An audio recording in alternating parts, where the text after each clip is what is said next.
So, Never wondered what makes TV so powerful in Jamaica? Time to find out. Welcome to Global TV Group 358, where television meets. And it can be executed well. Indeed, and as the members of the judiciary make their way into the chamber led by Chief Justice Brian Sykes, we do have onlookers. We do see them. You might not be able to just see them. Just look to the right side of your screen down the road. We have the onlookers who are already staking out their spots along the sidelines. They're ready to cheer on their political representatives. The stage is set for an exciting morning, but we are twinning excitement and order. The cars are coming in. We remind viewers that the first scheduled arrivals are special invited guests. You saw members of the judiciary, including the Chief Justice, heading into the chamber. There are representatives of the diplomatic corps. There are other high-ranking officials, and they are required to be seated before the Deputy Governor General arrives.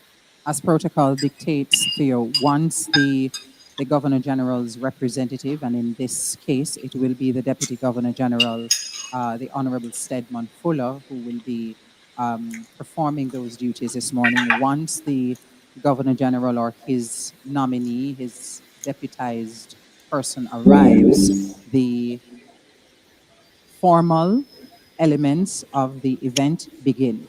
Yes. When we do see the Governor General arriving, we're going to take you through all that will be happening. There is strict protocol surrounding his arrival and how he is greeted.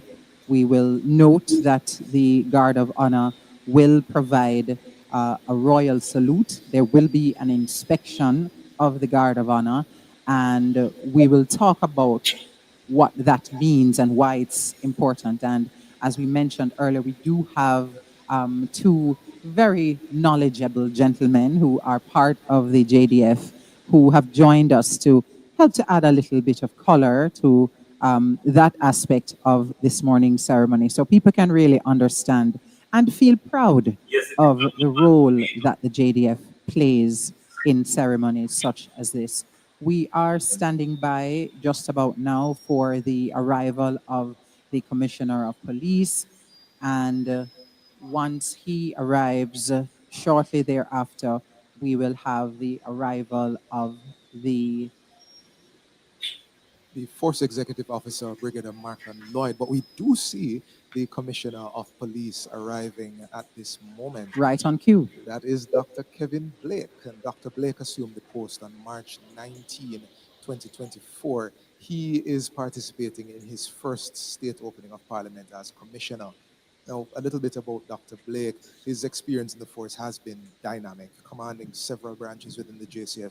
He has led the Public Safety and Traffic Enforcement Branch, the Planning, Research and Development Branch in Area 4, Operations Branch from Area 3, and also the National Intelligence Bureau. He also served as Assistant Operational Officer at the St. James and Kingston Central Divisions. So Dr. Blake has had a storied career. He has a PhD in Sustainable Development from the University of the West Indies, Mona. He has a Master of Science in Computer-Based Management Information Systems and a bachelor's degree with honors in Computer Science and Mathematics. And there goes Dr. Blake. He has stepped out of his vehicle. He is being escorted into the chamber as we watch. I mentioned that we are also expecting, following Dr. Blake, who has now arrived, the Force Executive Officer who will be representing the Chief of Defense Staff, Rear Admiral Antoinette Weems Gorman today, and that would be Brigadier Markland Lloyd. At any minute now, we're expecting Brigadier Lloyd to make his appearance. While we anticipate the arrival of Brigadier Lloyd, I wanted to just ask Major Brown, who is with us, Major Clinton Brown, to tell us a little more about who is forming up this Guard of Honor this morning. Thank you, Stacey. So the Guard of Honor is formed by the 4th Battalion, the Jamaica Regiment, and it's a full guard. A full guard is normally mounted for heads of state, members of the royal family, that sort of personage. The guard consists of 4 officers and 96 other ranks. So this is a full guard of honor for this morning's parade, formed by the 4th Battalion of the Jamaica Regiment. And now we see the arrival of the Fort's executive officer, Brigadier Markland Lloyd, who is in fact representing the Chief of Defense Staff, Rear Admiral Antoinette Weems Gorman, for this morning's state event. Indeed. And Brigadier Lloyd is met or will be met by Major Finicky Rowe, acting commanding officer of the 4th Battalion Jamaica Regiment. Yes, as Force Executive Across the UK, millions of people have ideas every day that could change the world. Staff. He also has oversight responsibility for all committee activities led by the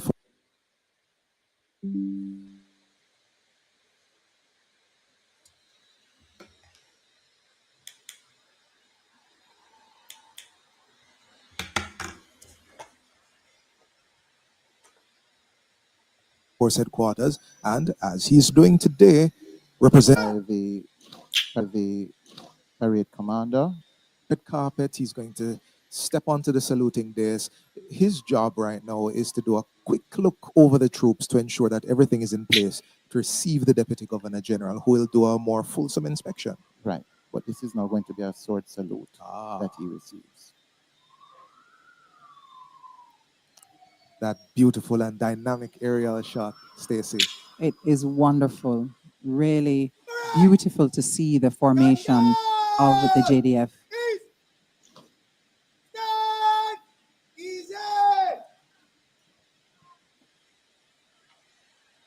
Good morning. If you have just joined us, welcome to a morning of Pomp and Pageantry, Jamaica's King Throne speech, the state opening of Parliament for 2025. We're looking Thank you for at joining us color this ensigns morning on screen Global just now. TV. It's If you the would morning give where we a will little see the hats background, and Major Brown, frocks if you and can, on suits. the One of the member questions of the is, JDF who is on how screen will now, and Marlon others Morgan who are appear? carrying Will what his jacket looks be like buttoned? flags. But Stand if you could by. help us to understand the colors and what all of that means. Right, so each brigade.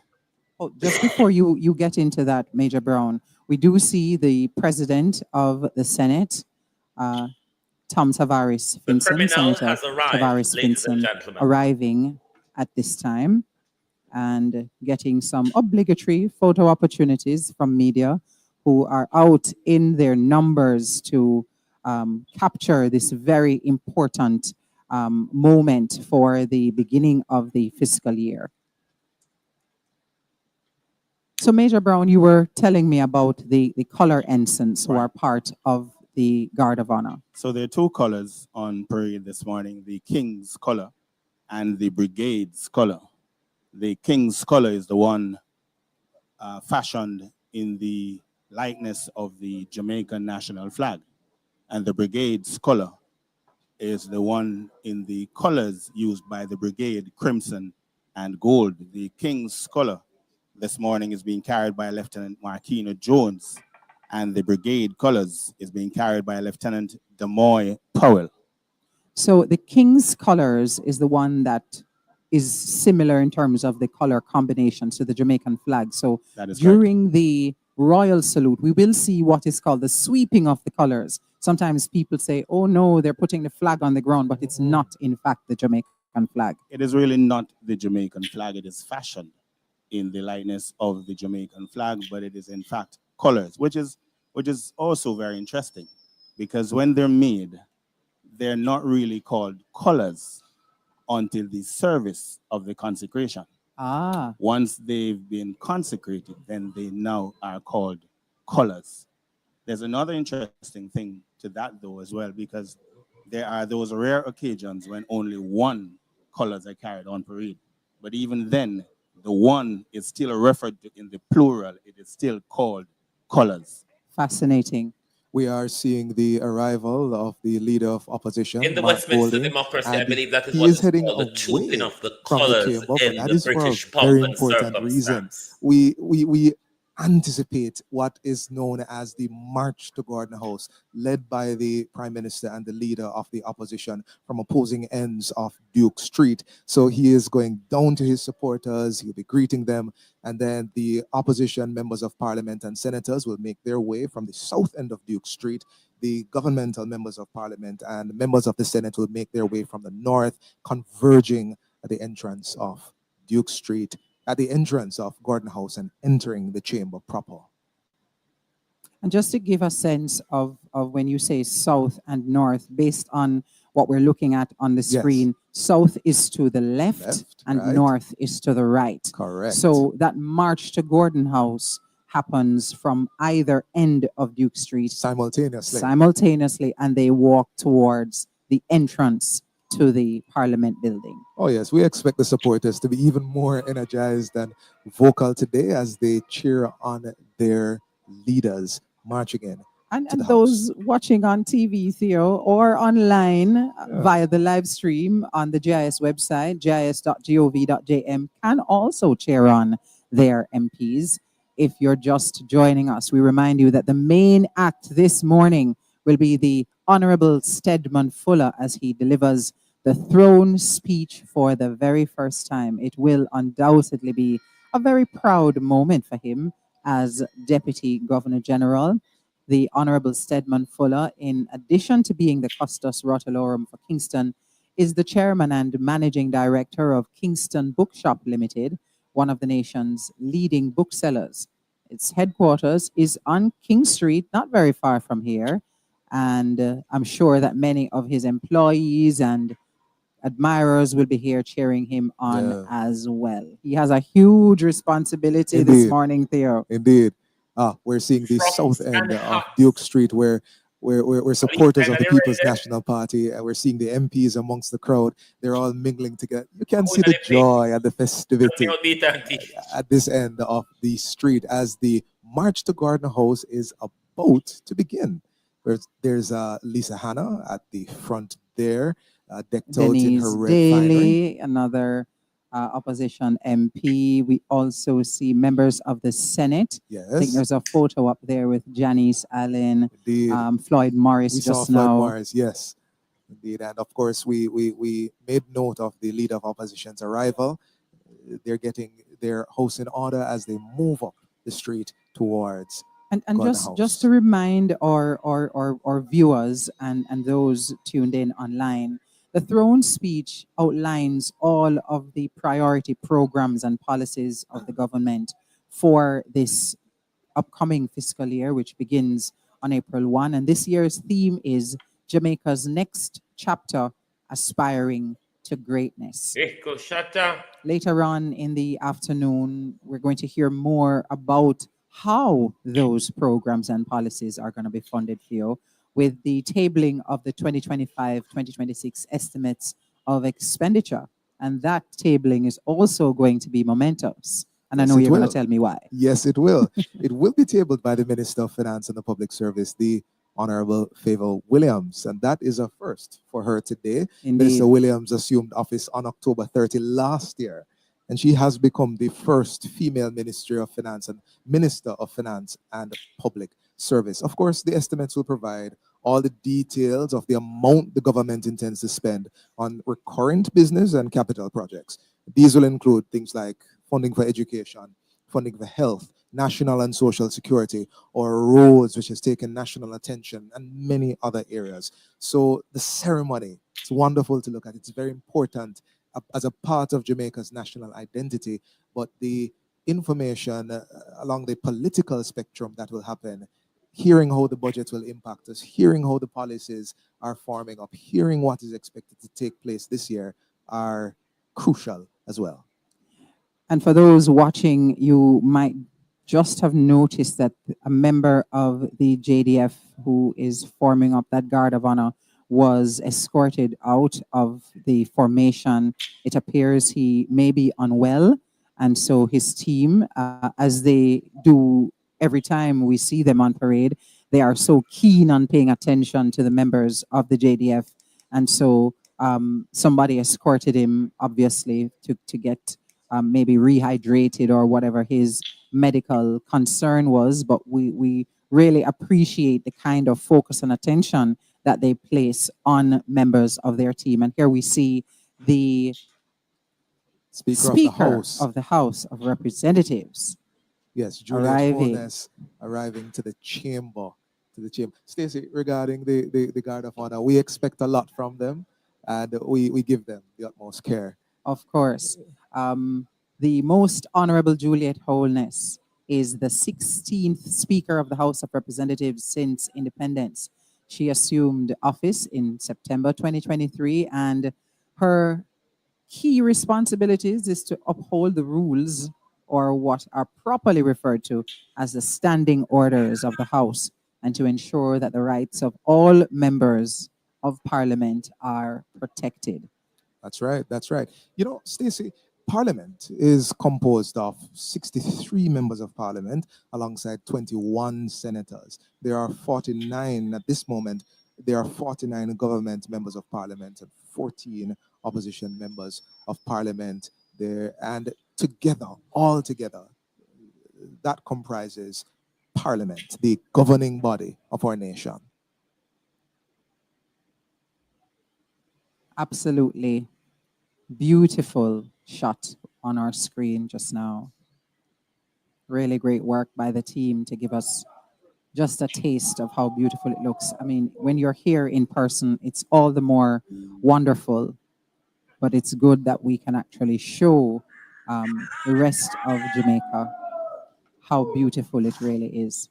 We see the streetliners standing further at attention. I don't know if I'm saying what they are doing right now correctly, Captain Dose, but they have shuffled out of their stance at attention into a more attentive phase. What do we expect is happening now? Right, so they are preparing for the arrival of the Governor General, and so they have to be in a position to give the royal salute. And so there are drills that they have to go through to prepare. And as you see, His Excellency's representative, the Deputy Governor General, is on his way. So they have to be ready before they arrive for that salute. Thank you so much for that. And we see the accompaniment of mounted escorts, Major Brown, and just walk us through. Let's anticipate what's going to happen in the next few minutes. Right, Stacey. So when the Deputy Governor General arrives, he will be met by Brigadier Markland Lloyd, who is representing Vice Admiral Antoinette Weems Gorman, and he will escort the Deputy Governor General to the saluting dais, where he will receive a royal salute. Now, that royal salute is for the head of state. He's representing the head of state, the Governor General. And so once he ascends the saluting dais, he will be afforded this royal salute, where the national anthem will be played, and the uniformed members who are on the ground will also give that salute. And that anthem will be played by the massed bands and the Jamaica Regiment Corps of Drums. And during that royal salute, we'll see what we referenced earlier as the sweeping of the colors. Yes, yes. The Honorable Stedman A.R. Fuller, Custos Rotolorum for the parish of Kingston, and the Deputy Governor General is now here and is about to take the red carpet.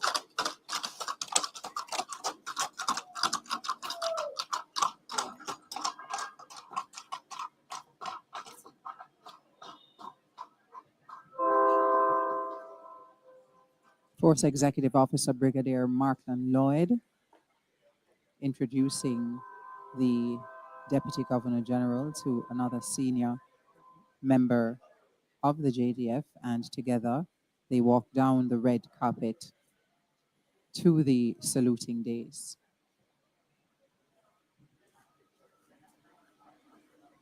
And there we see Commander Michael Grant, the ADC to His Excellency the Governor General, in tow, to the Deputy Governor General. As you know, many of our viewers know, many of our traditions are derived from those of the British parliamentary system, and this ceremony is one of them. Salute! Where is Lady Fuller?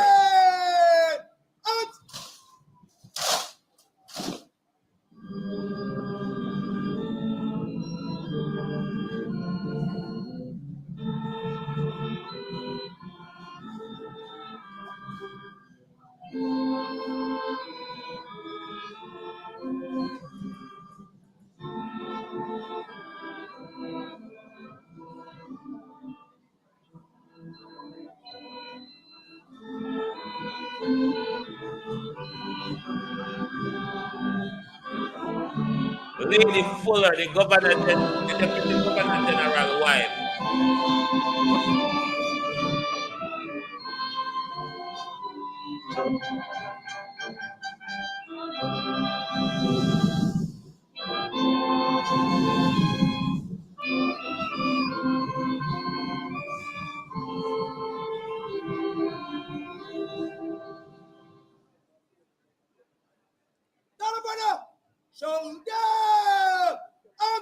So the guard commander is now inviting the Deputy Governor General to inspect the Guard of Honor.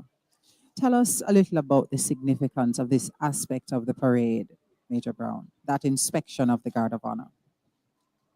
So here we see the guard commander, Major Odin Leon, approaching the Deputy Governor General there, and he will invite him to start the inspection. Now, the inspection of the troops is a formal event of all guards of honor.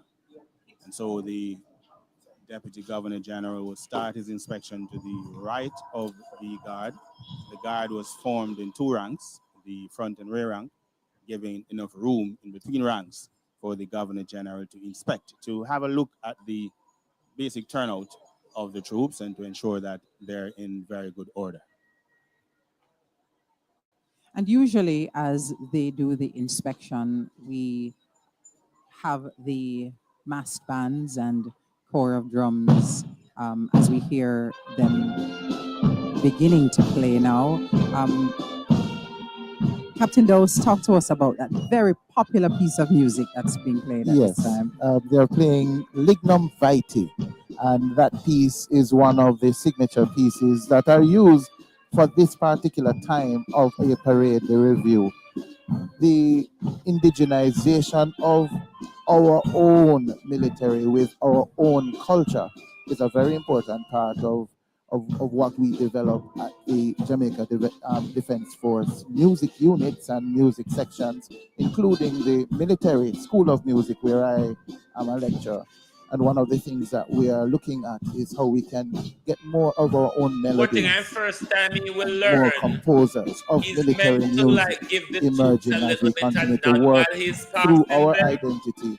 As we know, as we move towards the Republic status, we will need more such singers. Pay attention to the troops, Mr. Fuller. Piece. It's an inspection.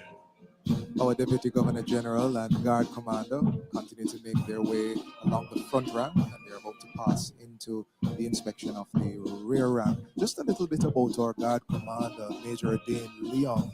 He hails from the parish of Manchester. All the Manchester people, very proud today.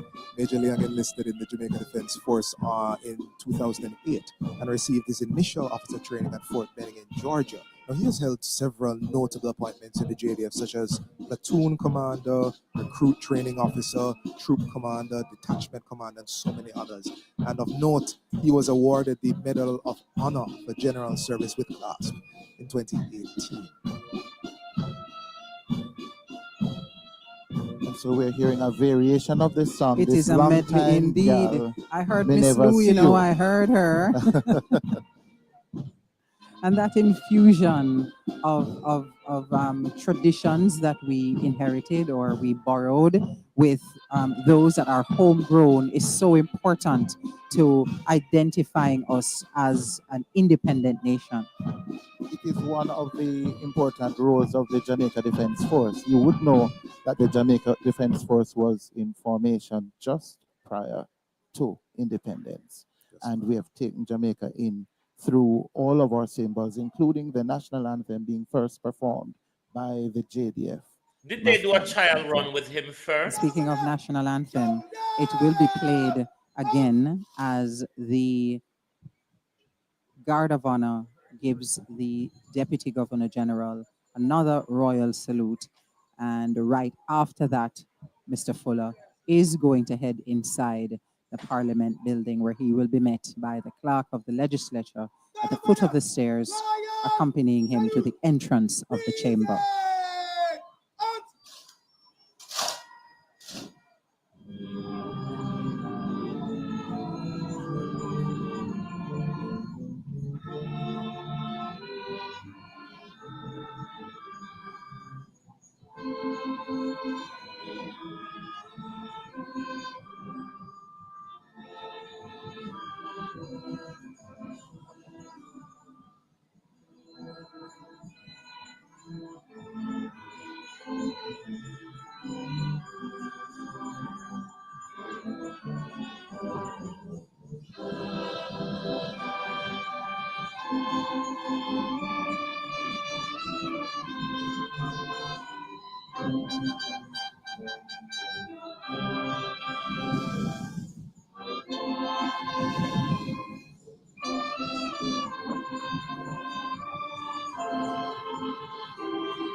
Jamaica, land we love. It's always great to see the JDF consistently delivering with excellence. They spend many hours rehearsing for this occasion, both the streetliners and the masked band, I'm sure, Captain Dowes. And we salute them for their consistency, their professionalism, and for bringing beauty and color to this occasion. Yes, and the rehearsals extend even beyond those who you may see. Yes. There's a whole set of persons who are involved in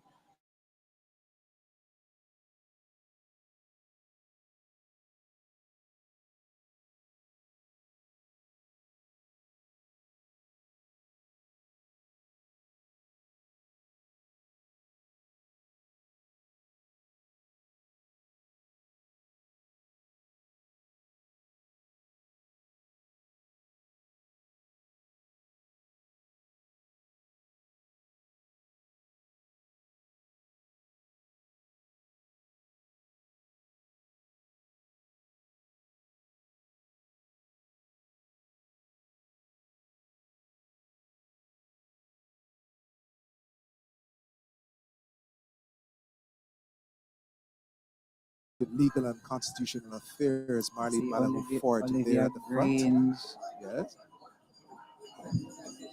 and our camera crews are doing a wonderful job in keeping us in time with the movement of both parties as they approach Indeed, the there's Parliament Prime building. Minister, Dr. Andrew Holness. We had briefly seen Dr. Angela Brown Burke, the Member of Parliament for St. Andrews Southwestern, a while ago. And the members of the opposition briefly pausing as the Prime Minister and the members of government enter the chamber, and they will then proceed. Our Minister of Finance, Stacey Favor Williams, just made her way into the chamber. We are looking forward Yes, to the indeed. tabling of expenditures by her this afternoon. And that will happen in a few hours' time. We see many other members of Parliament from the government side. Norman Dunn walked in, Julia Cuthbert Flynn, Orlando Terrelong. From the opposition side, on the right side of your screen, Lisa Hanna, Mark Golding. We briefly caught sight of Member of Parliament Peter Bunting there as well. And they are now well and truly making their way into the chamber in preparation for the throne speech. There's our Minister of Health, Dr. Christopher Tufton. Yes, I think that's Michael Phillips there, Yes, if I'm yes. seeing correctly. Marissa Dalrymple Philibert moving into place. Everald Warmington, Carlson Muda, all making their way into the chamber to listen to the delivery of the throne speech by Deputy Governor General Stedman Fuller.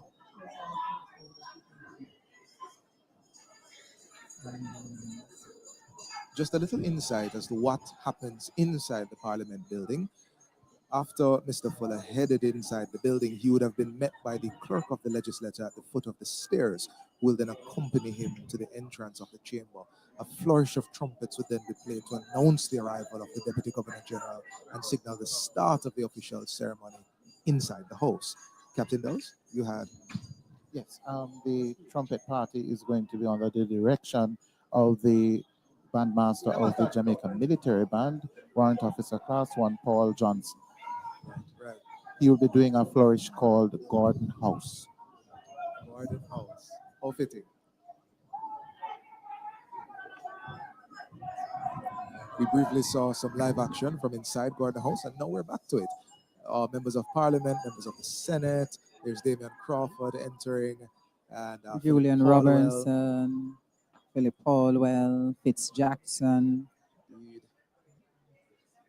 Robert Miller there entering, all making their way into the chamber. You're seeing that live action from inside Gordon House. The members of the House of Representatives and the Senate, which together form the Parliament, gathering again to hear the throne speech delivered this year by Deputy Governor General, the Honorable Stedman Fuller. Here comes the trumpet flourish, Gordon House.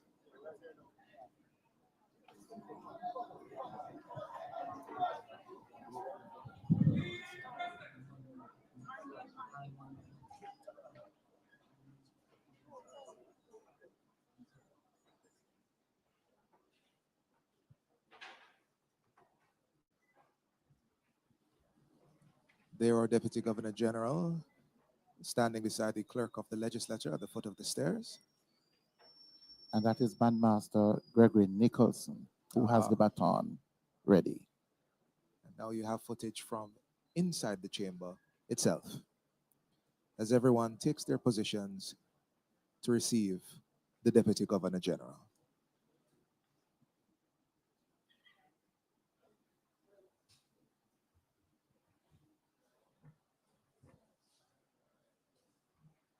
Be seated, please.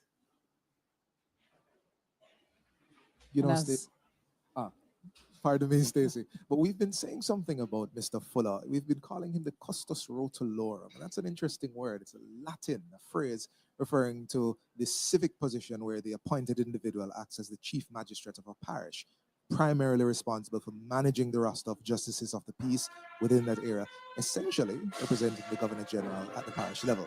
And now today, at the national level, as the Deputy Governor General. The flourish of trumpets has begun. Gordon House.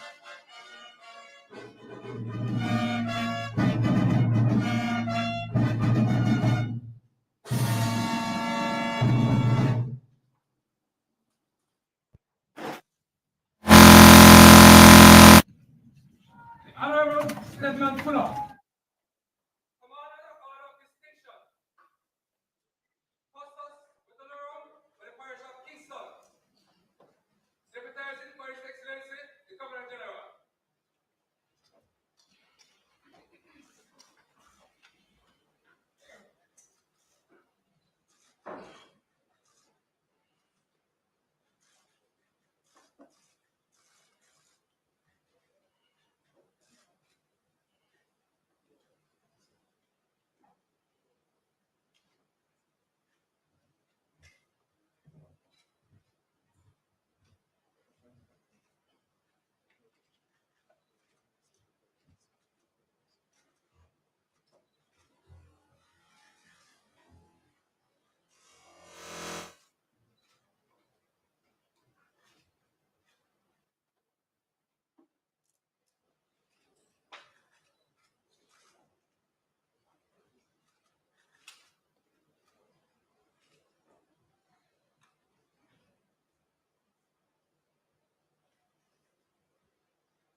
see it now. Madam Clerk, would you kindly invite the members of the Honorable House of Representatives to attend at the place appointed for the meeting of the Senate?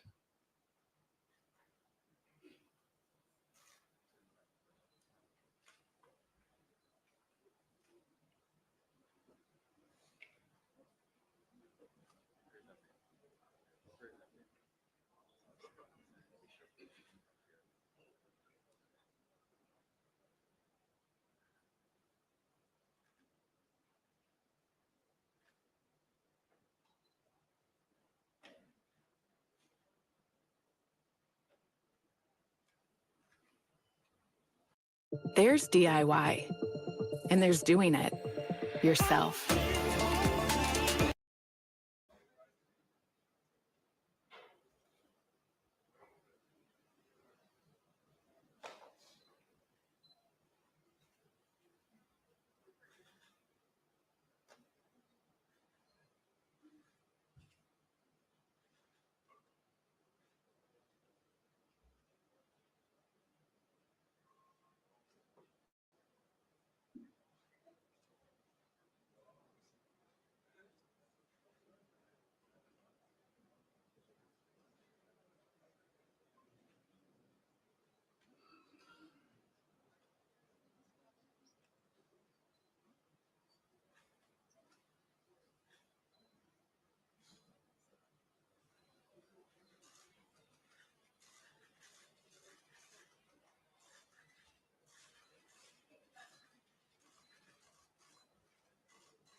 I now invite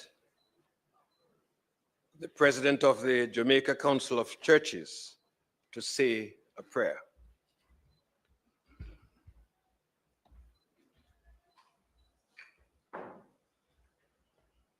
Let us pray.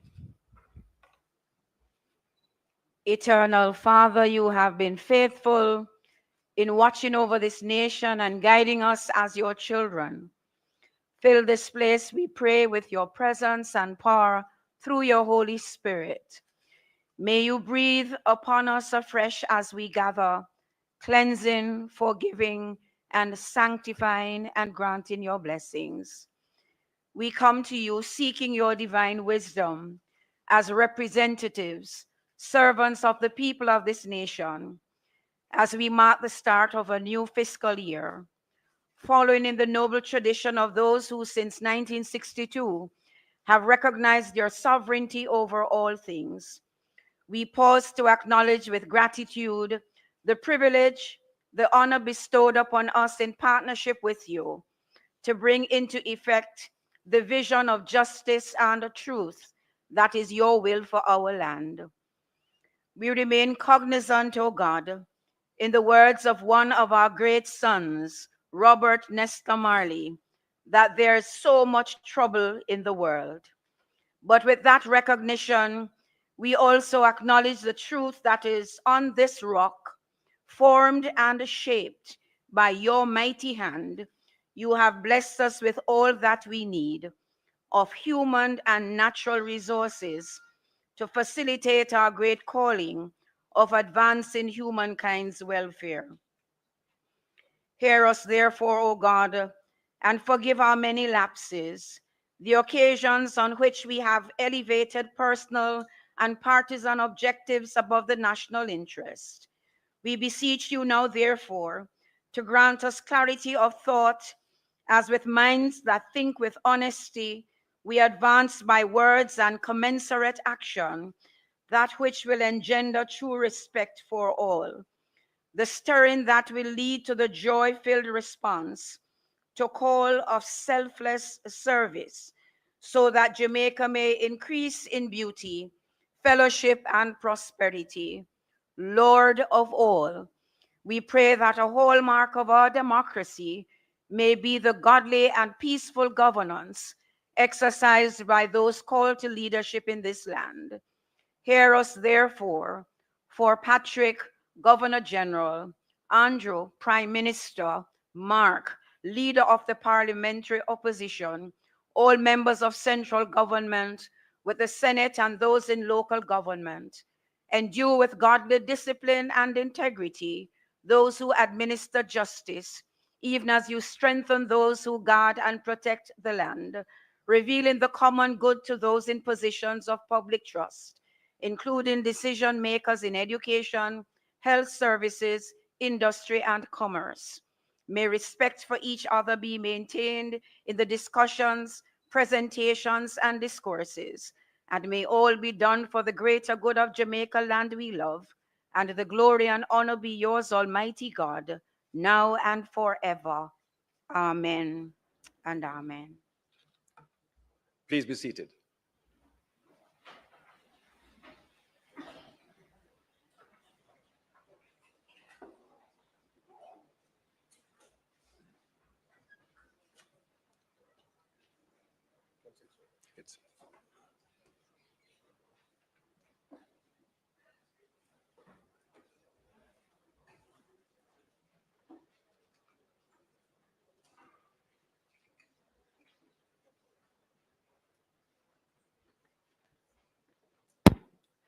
A proclamation under the Constitution of Jamaica by His Excellency, the Most Honorable Sir Patrick Linton Allen, Member of the Order of the Nation, Knight, Grand Cross of the Most Distinguished Order of St. Michael and St. George, Commander of the Order of Distinction, Knight of Grace of the Most Venerable Order of the Hospital of St. John of Jerusalem, Governor General of Jamaica. Whereas it is provided by subsection 1 of section 64 of the Constitution of Jamaica that the Governor General may at any time, by proclamation published in the Gazette, prorogue Parliament. And whereas, in accordance with subsection 5 of section 64 of the said Constitution, I am advised by the Prime Minister that it is expedient that Parliament be prorogued. Now, therefore, I, Patrick Linton Allen, Member of the Order of the Nation, Knight, Grand Cross of the Most Distinguished Order of St. Michael and St. George, Commander of the Order of Distinction, Knight of Grace of the Most Venerable Order of the Hospital of St. John of Jerusalem, Governor General of Jamaica, do hereby proclaim and make known that Parliament is prorogued accordingly on the 12th day of February 2025. Given on behalf of the Governor General, under the hand of the Honorable Sedman Alvin Rideout Fuller, Commander of the Order of Distinction, Custos of Kingston, appointed Deputy Governor General, pursuant to Section 30, subsection 1 of the Constitution of Jamaica, by instrument under the broad seal on the 31st day of January 2025, and under the broad seal of Jamaica at King's House, this 10th day of February in the year of our Lord, 2025, and the third year of the reign of His Majesty King Charles III. God save the King.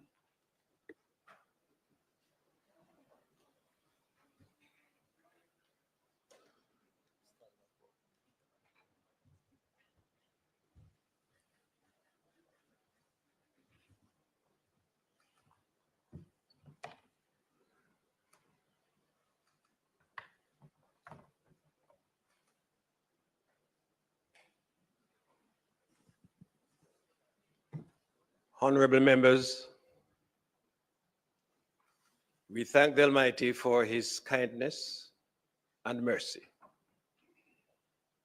The challenges of the past year, Hurricane Beryl, Tropical Storm Rafael, and the unseasonal rains that tested our infrastructure, economy, and communities, confirmed not just the strength, but also the indomitable spirit of the Jamaican people. Through courage, ingenuity, collective action, and the grace of God, we have rebuilt and risen above adversity.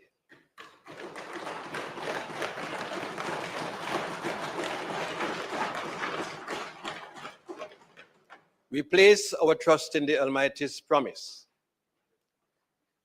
The Lord is my rock, my fortress, and my deliverer.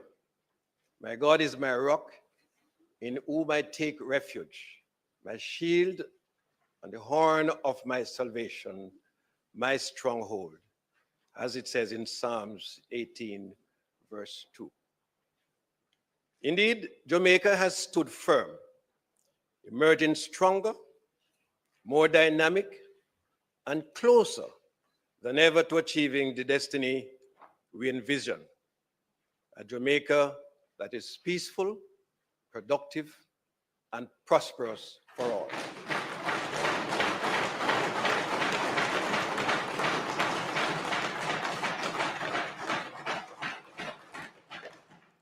Today we gather as a stronger, more prosperous Jamaica, ready to embrace boundless opportunities. By every measure, we are indeed writing the next chapter in our post-independence development journey.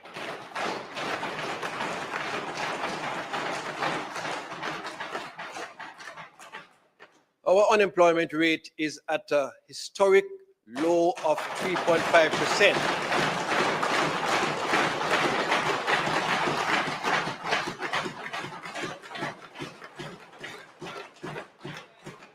Empowering more Jamaicans with opportunities to strive. Our debt to GDP is targeted to be below 70% at the end of March 2025. And that's the lowest since the 1970s.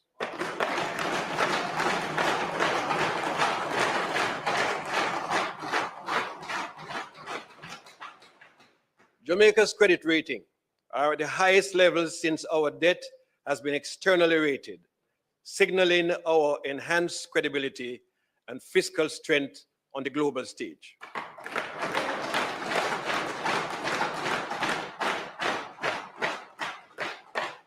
We are now just 3 upgrades away from achieving investment grade status.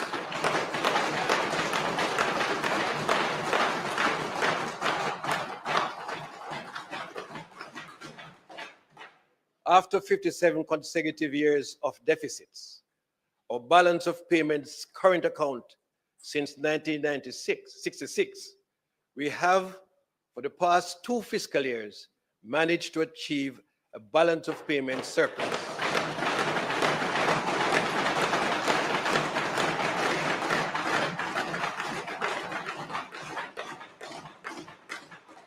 Our net international reserve closed 2024 at US $5.6 billion.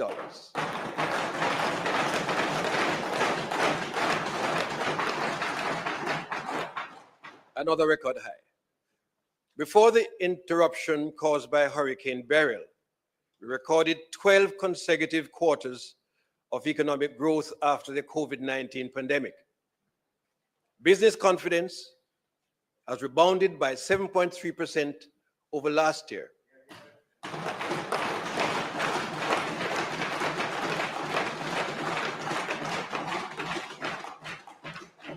And is now just 2 points shy of the all-time high set in 2019.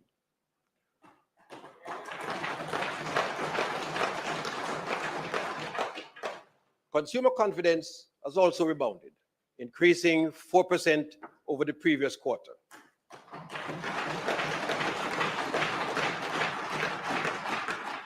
In 2024, murders declined by 19%.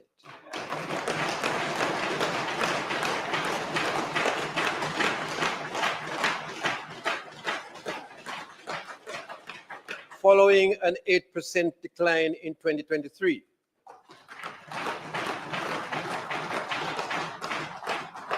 This positive trajectory has continued into 2025 with a 16% decline in January 2025.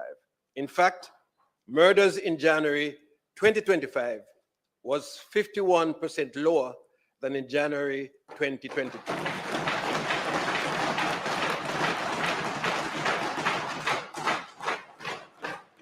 Jamaica is safer today than at any time ever in the past 2 decades.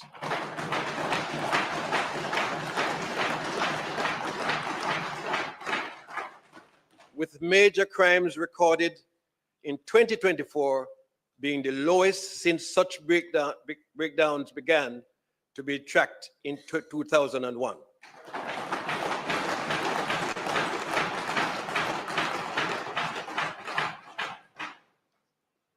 Honorable members, as we reflect on these remarkable achievements, let us recognize that they are not merely milestones of progress, but stepping stones towards an even brighter future.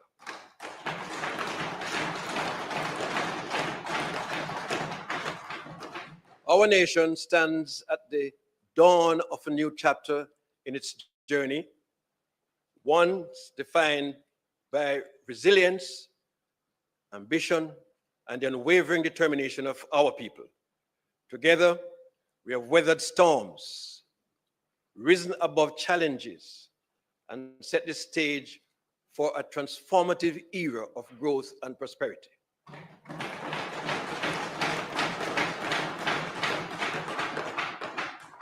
Let us now move forward with boldness and vision, confident in the strength of our foundations and our nation's limitless potentials. Let us now write Jamaica's next chapter, aspiring to greatness.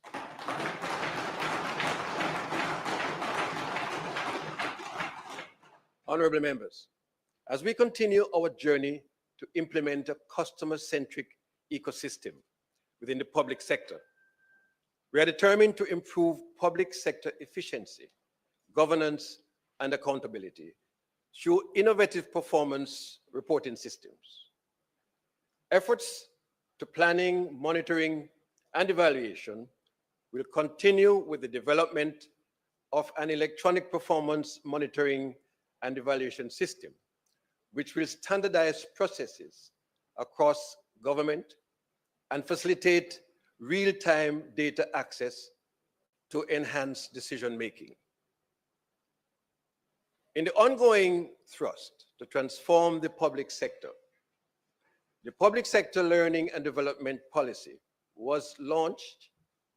This initiative will enhance the capabilities of public servants, foster a culture of continuous learning, and establish leadership development center, and create a dynamic and responsive public sector that meets Jamaica's evolving needs.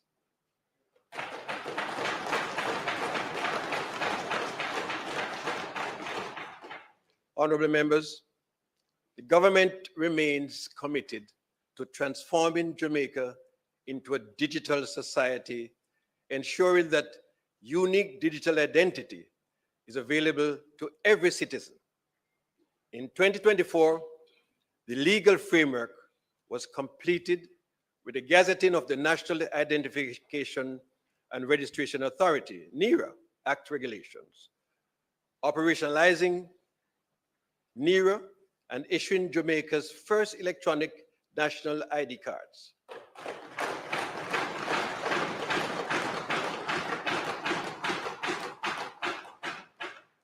To strengthen digital privacy, 1,056 data controllers applied for registration with the Office of the Information Commissioner by December 31st, 2024. Additionally, the government has developed a national cybersecurity framework and cyber incident response plan in recognition of growing cyber threats. Digital services continue to expand with the development of a proof of life application, which will be introduced shortly to simplify verification by pensioners.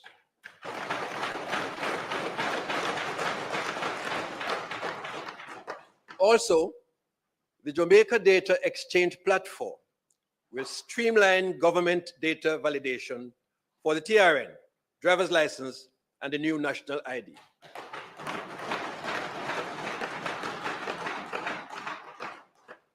Honorable members, significant progress has been made in financial management, social support, and operational efficiency.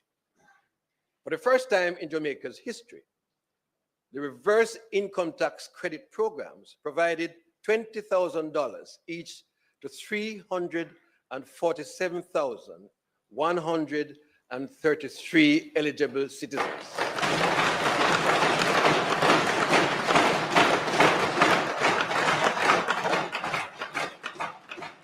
Totaling $6.9 billion in direct financial relief.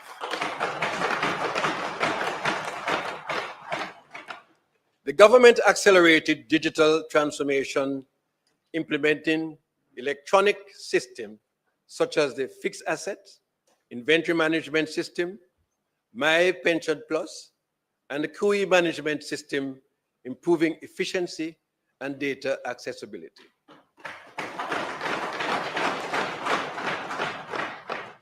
The securitization of revenue from Norman Manley International Airport raised $480 million, supporting infrastructure development and debt reduction.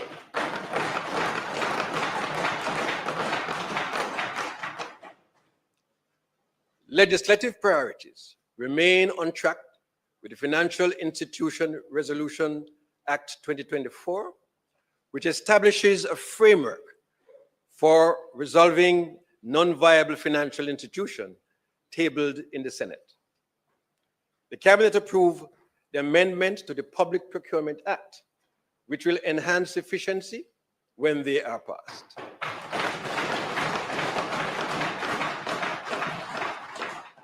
Additionally, changes to the Income Tax Relief, Large-Scale Projects, and Pioneer Industries Act are being refined to create a cohesive fiscal incentive framework.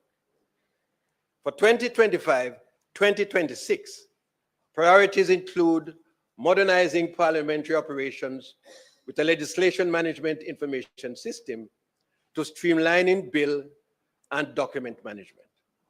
Additionally, the repeal and replacement of the Pension Superannuation Fund and Retirement Scheme Act will advance private pension reform, ensuring benefit security and effective industry regulation.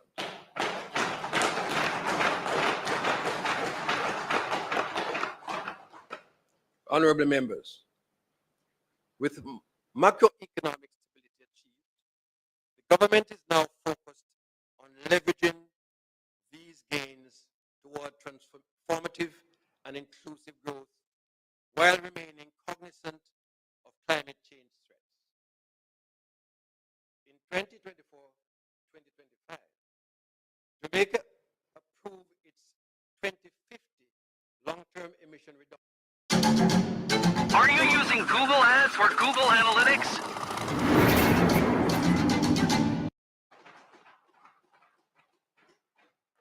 And continues mobilizing funds for adaptation and mitigation projects across key sectors. Investing in resilient and sustainable infrastructure is crucial for economic growth and quality of life. Under the Urban Spaces Program, The Portmore Resilience Park is scheduled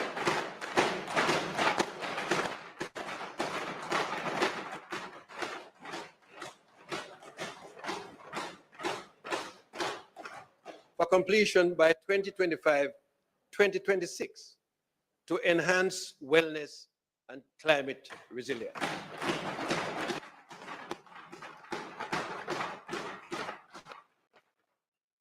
The government has delivered 280 housing units with 648 rooms, impacting 968 individuals across 57 constituencies under the new social housing program.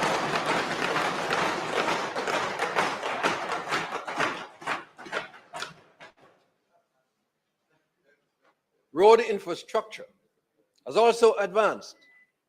The Southern Coastal Highway Improvement Project, now 95% complete, is enhancing connectivity and socio-economic equity. The Montego Bay Perimeter Road is on track for completion by mid-2026.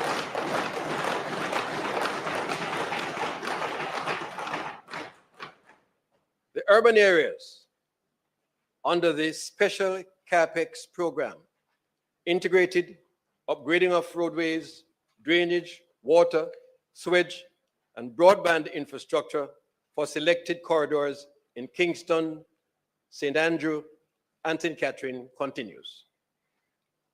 In December 2024, the Spark project, a $45 billion three-year initiative, was launched.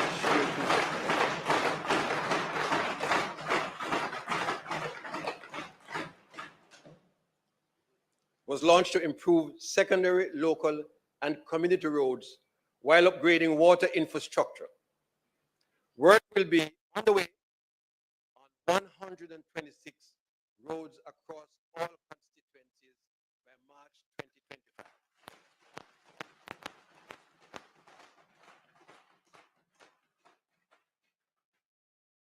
Access to potable water remains a priority.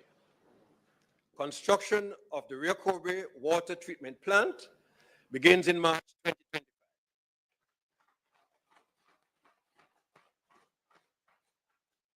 Significantly improving supply to the Kingston metropolitan region. 13 rural water supply projects have already benefited 13,500 citizens, with the 2025-26 year expansion set to impact 45,000 more.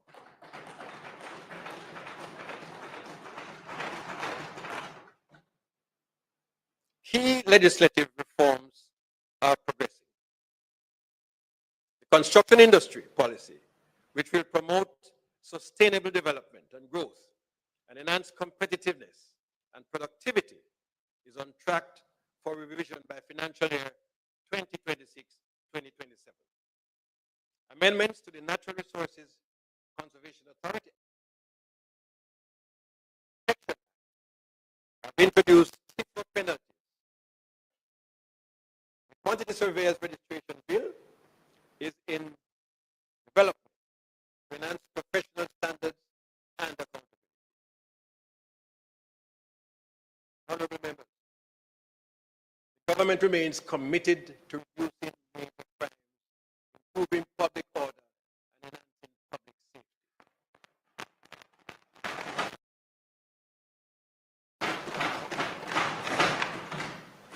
Significant progress has been made in modernizing Jamaica's anti-crime policies and legislative framework to achieve these goals in accordance with Plan Secure Jamaica. The amendments to the Major Organized Crime and Anti-Corruption Agency Act and the Interpretation and the Interception of Communications Act have strengthened investigative tools, enabling more effective action against organized crime and firearm offenses.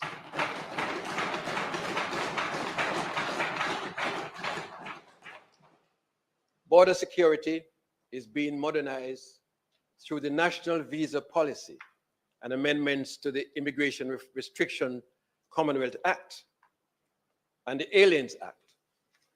The review of the National Correctional Services Policy and Corrections Act also reinforces the government's commitment to offenders' rehabilitation and reintegration.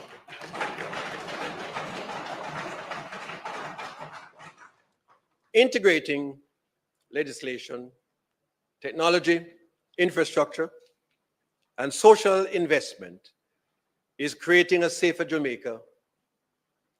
The Jamaica Eye CCTV network is expanding, and the C5 Security Business Solution contract is advancing data-driven policing.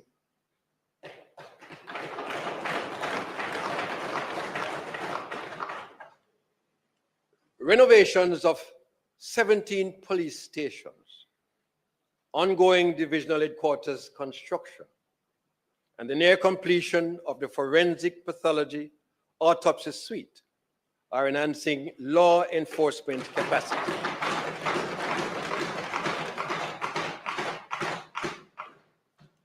For the 2025-2026 year, legislative priorities include updates to the Firearm Act to include a framework for plea negotiations, among other things.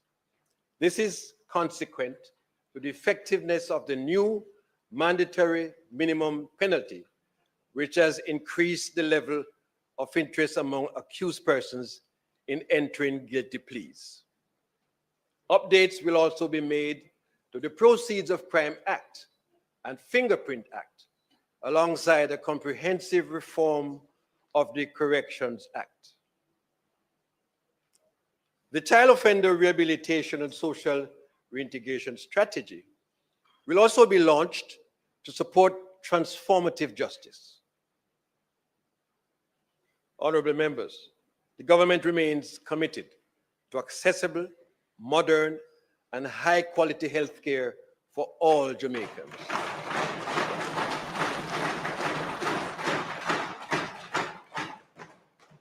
In 2024, Jamaica achieved a historic milestone by eliminating mother-to-child transmission of HIV and congenital syphilis, reflecting expanded rapid testing and antiretroviral therapy, improved antenatal care, and enhanced monitoring systems. The Know Your Number initiative conducted over 220,000 tests, empowering Jamaicans to monitor key health metrics, with 80,000 persons being referred for care, ensuring early detection and intervention.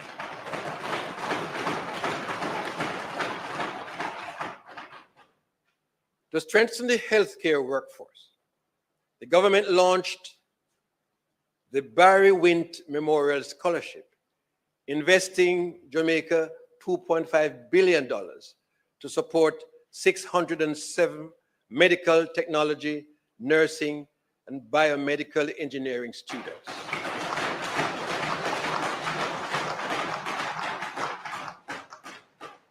The government will continue to focus on infrastructure, legislative reform, and health campaigns.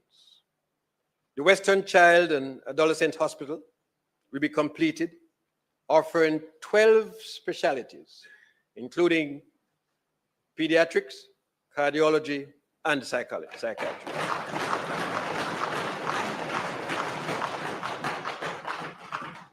The Spanish Town Hospital redevelopment, valued at $5.5 billion, and Cornwall Regional Hospital rehabilitation, along with health center upgrades, including Greater Portmore, valued at $660 million, Old Harbour, valued at $930 million, and St. Jago Park, valued at $704 million, are enhancing healthcare access.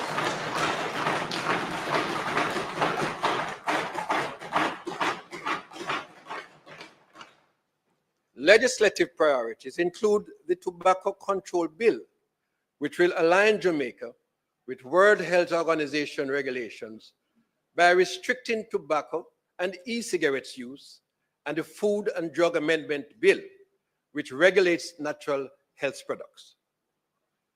Amendments to the Nurses and Midwives Act and Pharmacy Act will legalize advanced practice registered nurses, APRNs, prescribing approved pharmaceuticals, improving healthcare efficiency.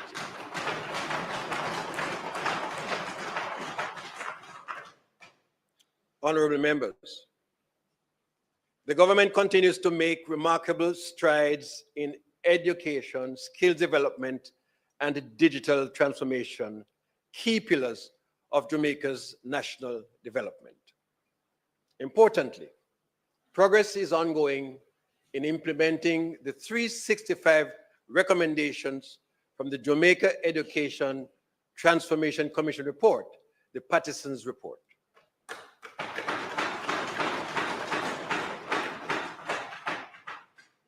The government remains committed to improving early childhood education by having one trained teacher in every early childhood institution in the country.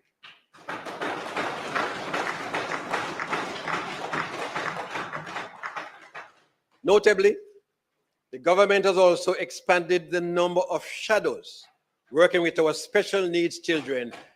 In addition,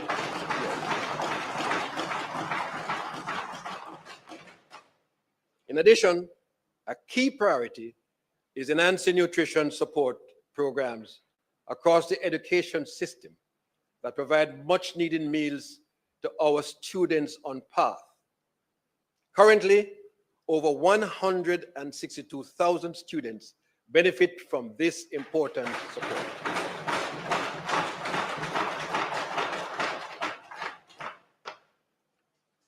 The digital transformation, broadband access, now reaches 68% of schools, with 260 information communication technology, ICT labs, and 21 science, technology, engineering, and mathematics, STEM labs at the primary level.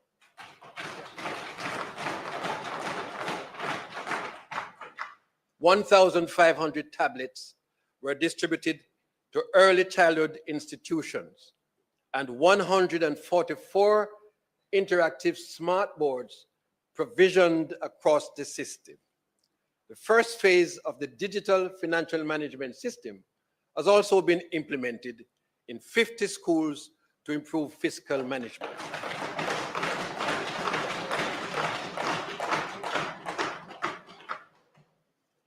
Legislative priorities include revisions to the Jamaica Teaching Council Bill to establish teacher licensing, amendment to the Education Act 1965 to update principal and board appointments, and continued progress on the Jamaica Tertiary Education Commission Bill for tertiary regulation.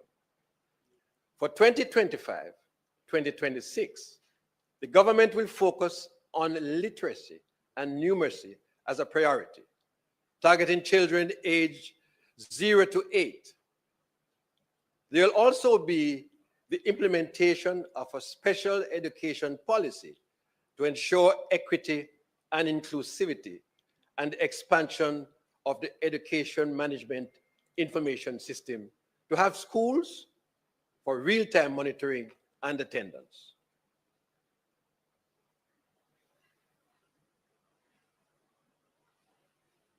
Honorable members, Jamaica's tourism sector demonstrated resilience, innovation, and growth in 2024.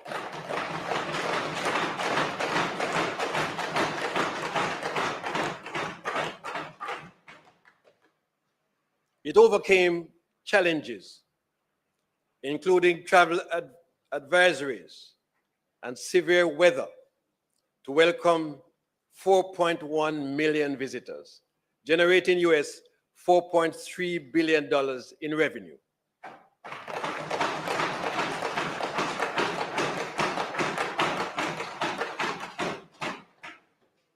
This moves the sector closer to the 5x5x5 goal. That is 5 million visitors, US $5 billion in earning by 2025.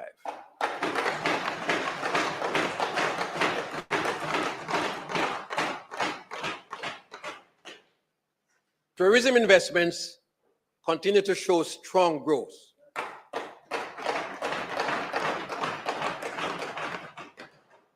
During this fiscal year, 6 new hotels totaling 5,600 rooms and 1,000 hotel workers housing will commence construction.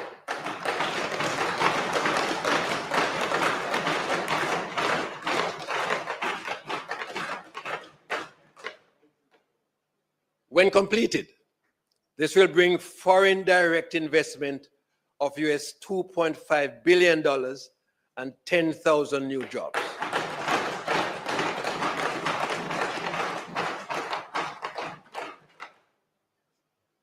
The Revolutionary Tourism Workers Pension Scheme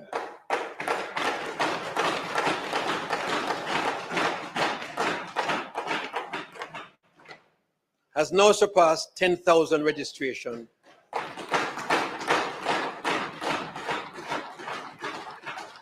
and savings on the investment of $4 billion.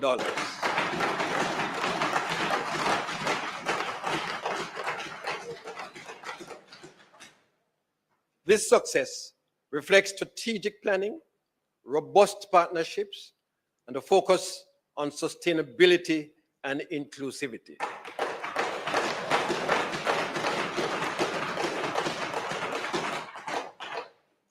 The Tourism Innovation Incubator, administered by the Tourism Enhancement Fund, TEF, fosters groundbreaking ideas, including virtual reality tours and health and wellness tourism. Additionally, the Artisan Village, opened in April 2024, celebrating Jamaican culture and creativity, incorporating augmented reality to enhance visitors' experience and directly benefit local artisans.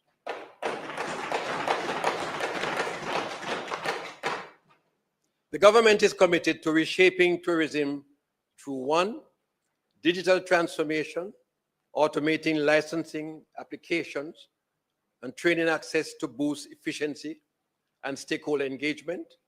2, culinary tourism with the Montego Bay Convention Center Gastronomy Institute, empowering chefs and showcasing Jamaican cuisine on the global stage.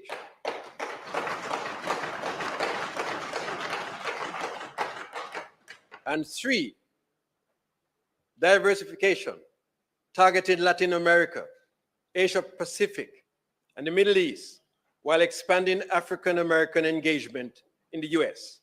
These initiatives are backed by expanded airlift capacity and dynamic marketing by the Jamaica Tourist Board.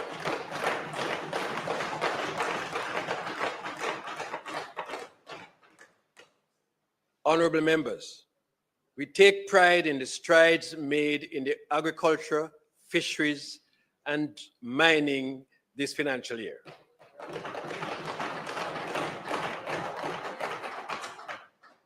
Although Hurricane Beryl severely damaged the agriculture sector, this industry is a symbol of the resilience we have embedded into our economy.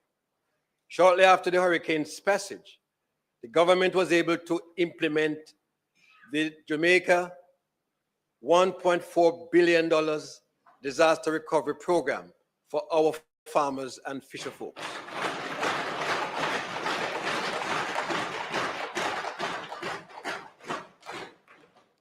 Over 24,800 farmers have directly benefited from this recovery program. These farmers, spanning key parishes like St. Elizabeth, Manchester, Clarendon, and Westmoreland, receive seeds, fertilizers, and technical support to rebuild their farms and livelihoods.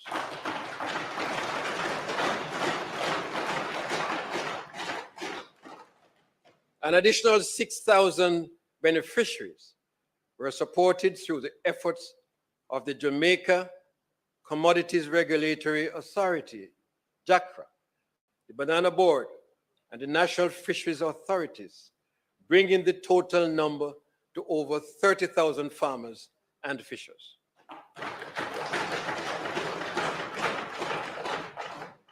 Significant progress was made in agricultural infrastructure, with 98 farm roads rehabilitated at a cost of $870 million and $100 million allocated for backup generators to support irrigation pumps.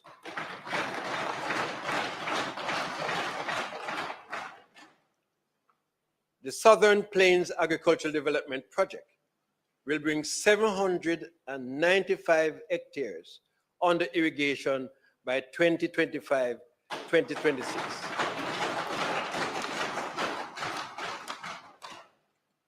Alongside progress on Essex Valley and Pedro Plains projects, the $7.75 billion irrigation development program will expand irrigation across 2,253 hectares over 3 years.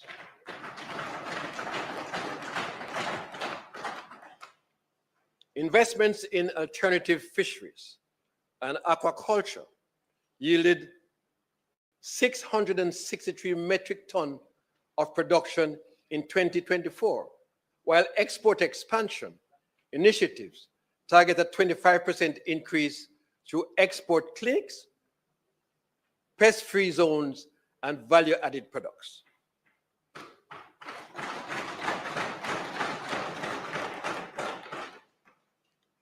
The Agribusiness Cold Chain Initiative will introduce modern cold storage facilities to reduce post-harvest losses by up to 30%.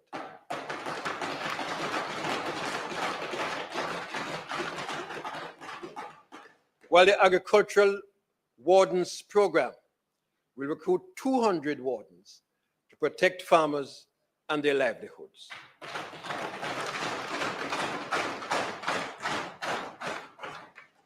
The mining sector rebounded to pre-COVID levels with 5.3 million metric tons of bauxite and 2.87 million metric tons of industrial materials exported. Key legislative reforms in 2025-2026 will include amendments to the Predel-Lasny Act, the replacement of the Plants Quarantine Act with the Plant Health Act, and the Minerals Industry Act. Honorable members, the government continues to drive economic growth and exports by working with local manufacturers and service providers, including those in the micro, small, and medium-sized sector. The export thrusts include activities to develop existing and find new markets for 100% medical grade olive oil from Otex is now available in a convenient spray.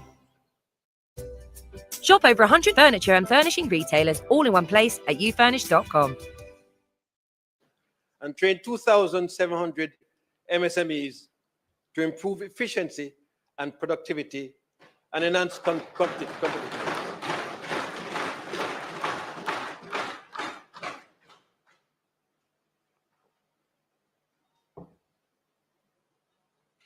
The Export Jamaica platform, launched to provide market intelligence, global access, and compliance information on over 190 countries, has attracted 2,400 visitors and 10,000 page views, and has registered 80 businesses so far.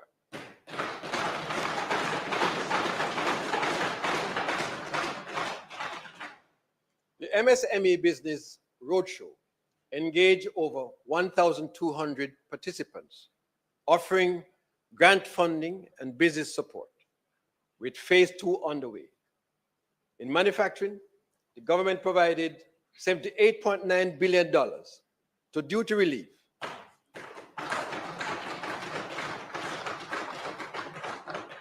to business under the Productive Input Relief Program, which seeks to reduce business costs and boost productivity. The Common External Tariff, set, suspension on lithium batteries, supports the ongoing development of the renewable energy sector.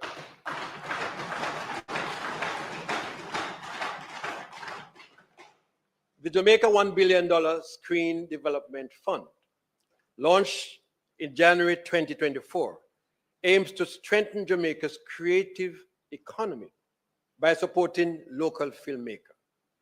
A total of 269 grant applications have been validated and are under review for final approval and disbursement of grant funding.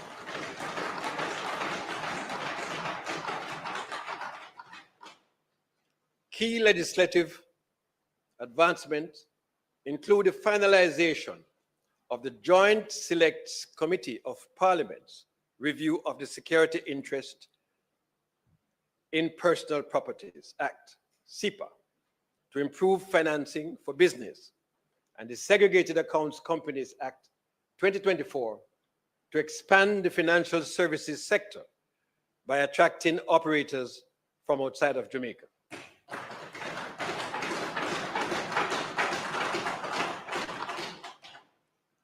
Amendments to the Companies Act and Insolvency Act are advancing to simplify business processes and support the rehabilitation of insolvents.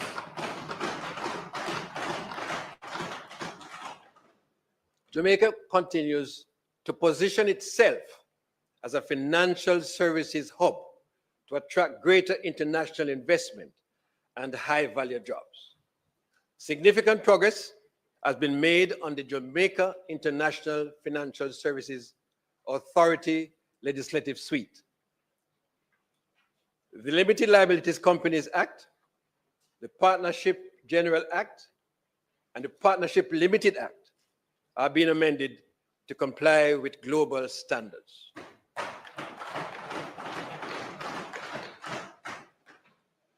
Honorable members, energy resilience, digital connectivity, increased innovation, and efficient transformation remain central to Jamaica's development. Public transportation saw a $3 billion investment in 100 compressed natural gas buses, including 10 buses for persons with disabilities.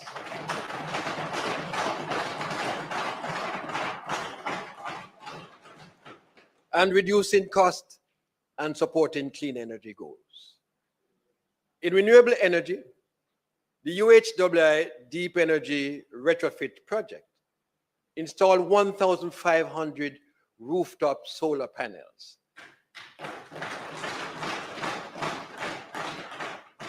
saving 1.5 million kilowatt hours annually, while the recent award of 100 megawatt of renewable energy projects moved Jamaica closer to 50% renewable by 2030.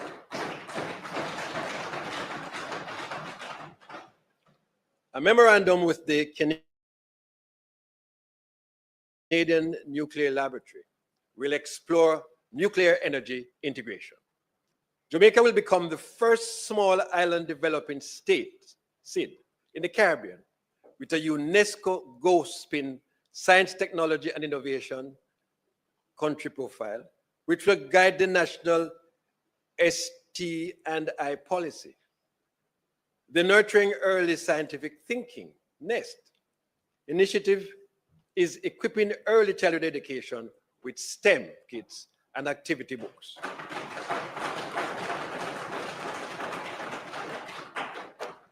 The US $4 million energy security investment will install 6,368 rooftop solar panels across 6 hospitals and 16 government facilities, saving 5 million kilowatt hours annually.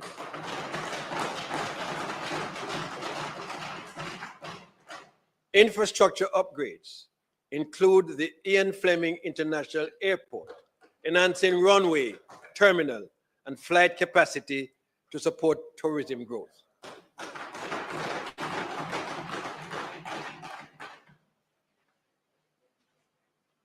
Public transportation will see an additional $3 billion investment with 100 more buses.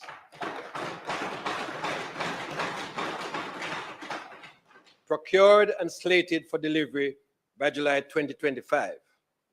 Of these, 10 buses will also be fitted for persons with disabilities.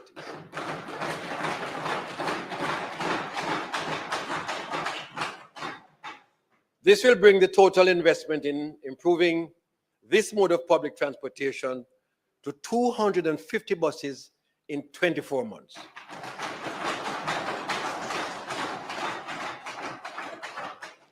At the same time, port security will be strengthened through increased port security corps recruitment. Legislative advancement include the Petroleum Downstream Activities Bill to regulate imported fuel quality by 2025-2026, updates to the Civil Aviation Act and Shipping Act will align with international safety standards.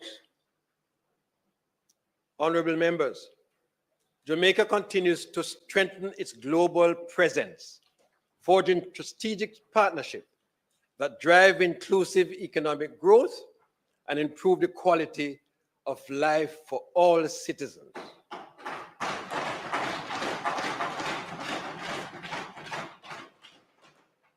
Through international cooperation, the country has secured critical investment in climate resilience, digital technology, energy and food security, health, education, and disaster management. In 2024, bilateral engagements yielded $47 million for capacity building,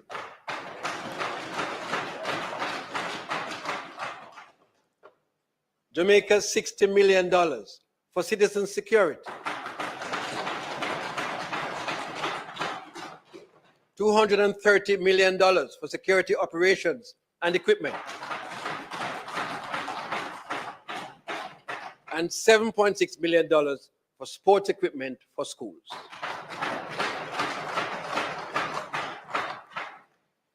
Agreements were also secured for a research vessel valued at $1.2 billion.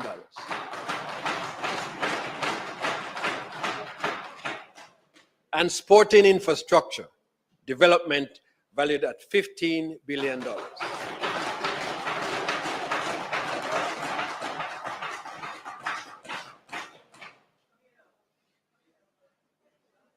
Jamaica continues to thank international partners and the diaspora for the global solidarity in disaster response as we mobilize over $525 million to aid recovery efforts.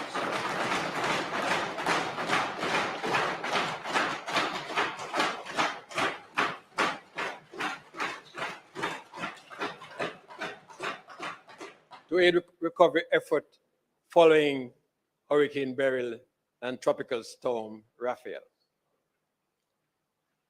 The country reaffirmed its commitment to trade by completing its 5th trade policy review at the World Trade Organization, WTO, in 2024. Within CARICOM, Jamaica also secured common external tariff suspensions, safeguarding local industries while expanding seafood exports to Asia and Latin America.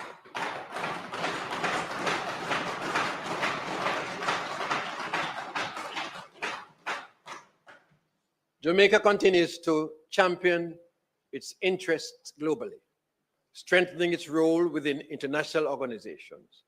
This year, Jamaica will be seeking re-election to the International Maritime Organizational Council.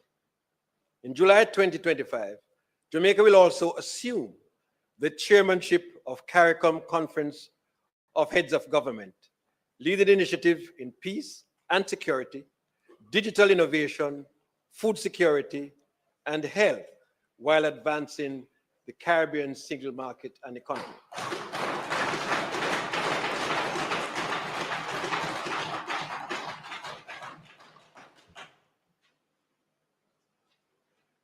Complementing expanded offering to clients and service excellence delivery initiative is a call to unity among Jamaicans at home and abroad through widened engagement and programs such as the new Diaspora Mentorship Academy.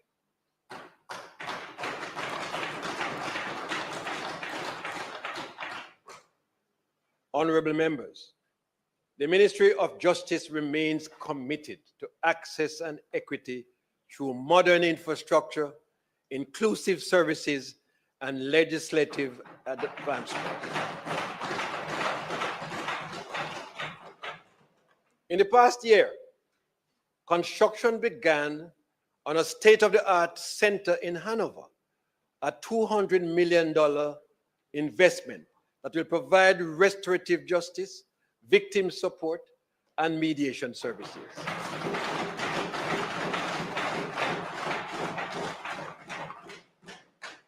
Major courthouse repairs were completed across St. Elizabeth, Hanover, St. Catherine, Manchester, and Portland, reinforcing resilience and accessibility to justice services.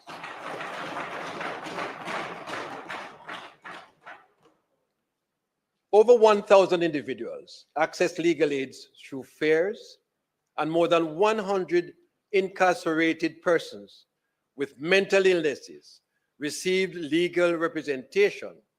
Justice professionals received Jamaica Sign Language training to improve access for persons with disabilities.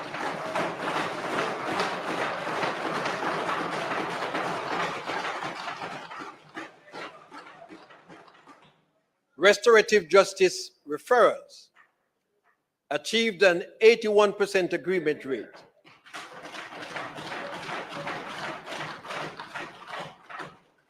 While over 700 young people, ages 12 to 17, were diverted from the formal court proceedings toward rehabilitative treatment plans.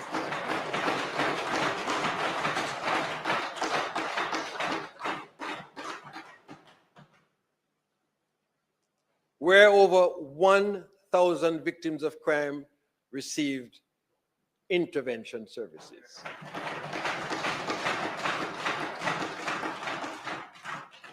The government is advancing the construction of the St. Thomas Judicial Court Complex at the new Morant Urban Center, marking a significant milestone in modernizing our justice infrastructure and also prioritizing centers in Clarendon and St. Catherine. Work is also expected to commence on the Manchester Regional Judicial Complex.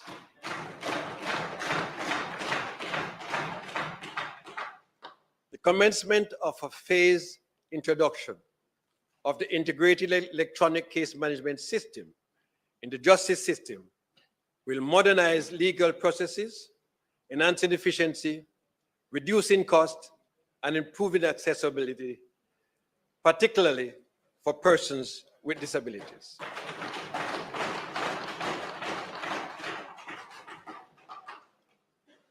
The Ministry of Justice has made substantial progress on several legislative matters. Stakeholder consultations are completed, and the Notary's Public Repeal and Replacement Bill will soon be presented to Parliament. The Legal Aid Amendment Act will integrate the Legal Aid Council into the ministry as a department. Passed in 2024-2025, the Maintenance Amendment Act allows maintenance orders for children aged 18 to 23 who remain in education or training, and the judicature and the Judicature Rules of Court Amendment Act, passed in 2024-2025, grants greater flexibility to the Rules Committee of the Supreme Court. Honorable members, the government is making historic strides in transforming its legal and constitutional landscape, guided by a vision of self-determination and modernization.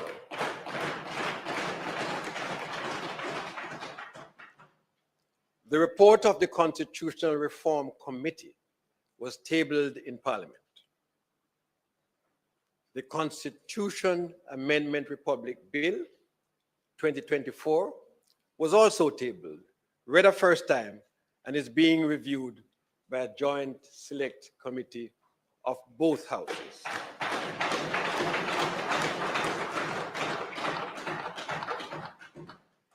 This is the most advanced step taken towards achieving the national goal of replacing the monarch as head of state and establishing Jamaica as a republic.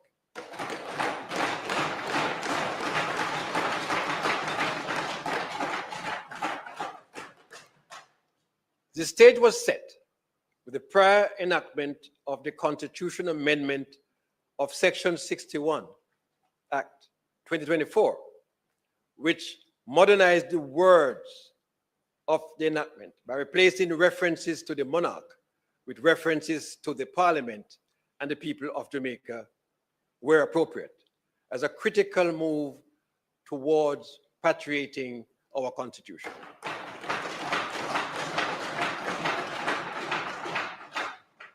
In 2025-2026 legislative year, the remaining steps will be taken to pass the Constitution Amendment Republic Bill 2024 and then have it approved by the people. The reform work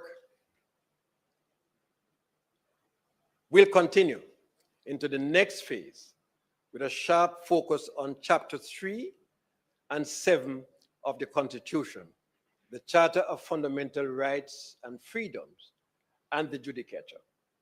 The people of Jamaica will also be provided the opportunity to have their say on the matter of Jamaica's final court.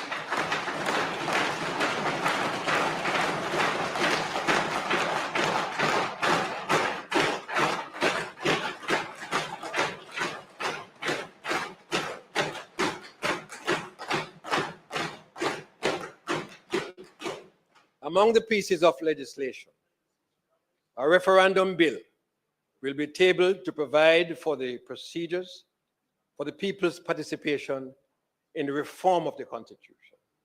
Work is also far advanced to revise the Law Revision Act to establish a new framework for revising and publishing our laws in digitized form, among other things.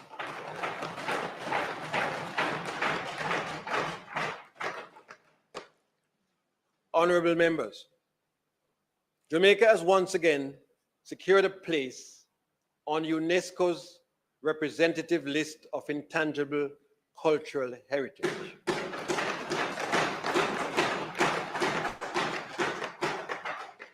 With a pilgrimage to Wat Town inscribed in 2024.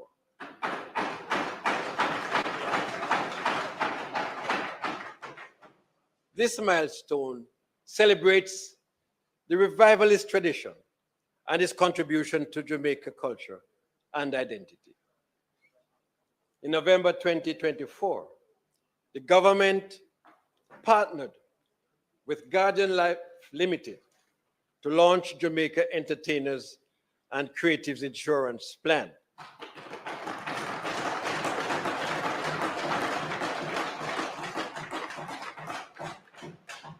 Providing life and accident insurance for registered creatives.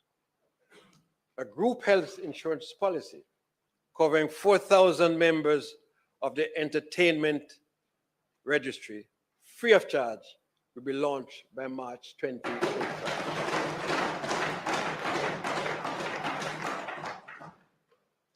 Jamaican athletes excelled at the 2024 Paris Olympic Games, securing 6 medals, 1 gold, 3 silver, and 2 bronze.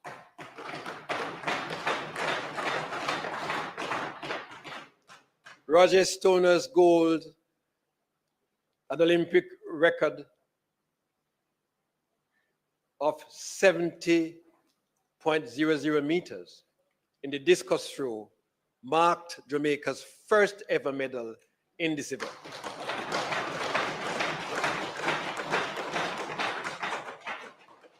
The government provided $68 million in grants to Olympic and Paralympic delegation members, with Jamaica placing 8th in the athletics and 44th overall.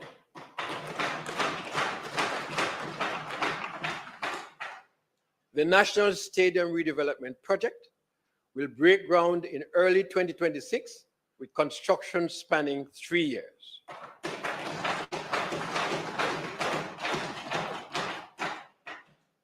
The Jamaica Anti-Doping Commission will enhance anti-doping efforts through partnerships with the Jamaica Constabulary Force, Jamaica Custom Agency, and private entities to expand its sample collection personnel under a national duty program. Legislative reforms are advancing with amendments to the Jamaican National Heritage Trust Act to strengthen heritage protection, expected to be completed in 2025-2026 years. The government will revise the Legal Deposit Act to ensure publishers deposit literature, audio videos, and other works to the National Library of Jamaica. The Cinematograph Act, which became operational in 1913 and was last amended in 1969, will be reviewed to ensure compatibility with changes in the film industry. A key element of the review will be the restructuring and redefinition of the function of the Cinematograph Authority to make it more relevant to secure economic advancement in the area of film production.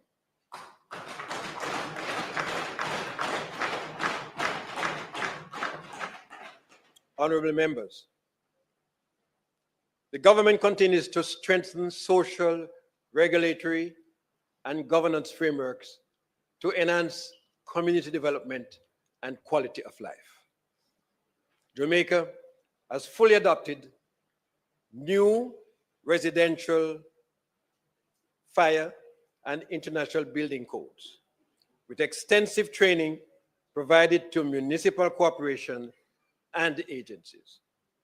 The Jamaica Fire Brigade will also modernize forensic fire investigation through partnership with UWI and specialized training. Support for the vulnerable remains a priority. Over 337,000 meals and care packages have been distributed to the homeless.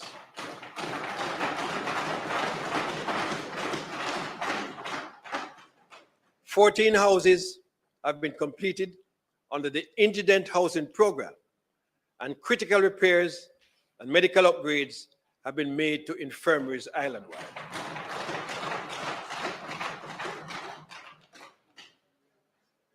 Youth empowerment saw record participation in the Youth Summer Employment Program.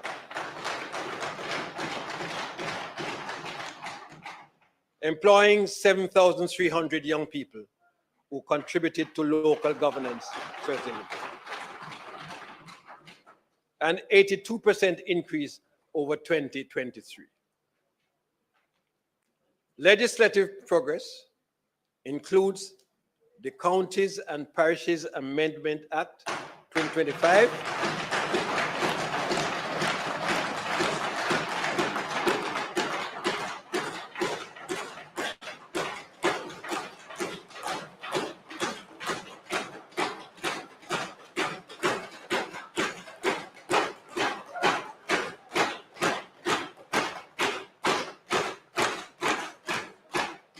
which seeks to grant parish status to the Portmore City municipality.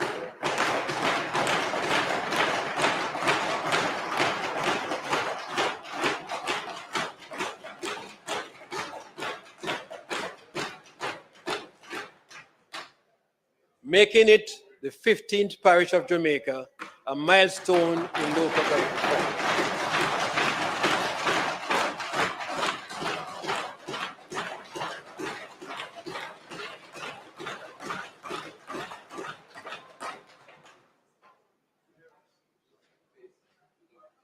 The Human Services Bill to modernize poor leaf law and efforts to validate pension contribution for National Solid Waste Management Authority employees, ensuring worker welfare. In 2025-2026, the government will employ and train psychiatric nurses aides to enhance mental health service in infirmities.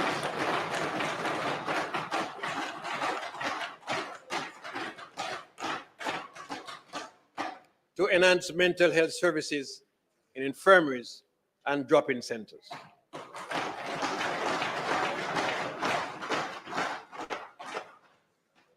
Jamaica faces numerous natural hazards, including earthquakes, floods, and hurricanes. To bolster disaster resilience, the government will overhaul disaster risk management, restructuring the Office of Disaster Preparedness and Emergency Management.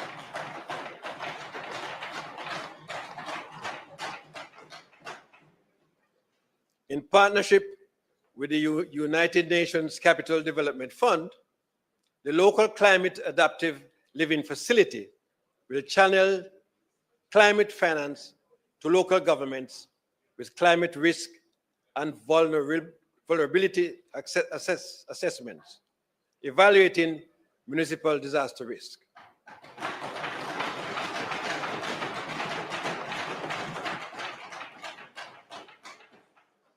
Honorable members, guided by the principles of no one left behind, the government continues to strengthen social protection, promote decent work, and enhance productivity. In 2024, the national minimum wage increased by 15%.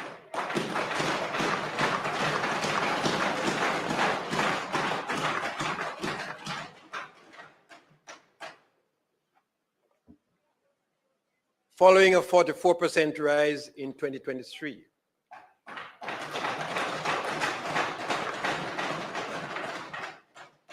Contributing to higher living standards alongside records low 3.5 unemployment rate.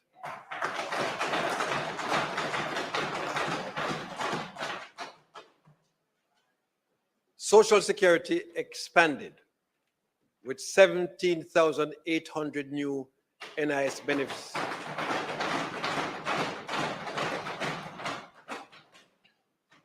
$17,800 new NIS benefits issued to new applicants, while contributions outpaced payments by 18.9%.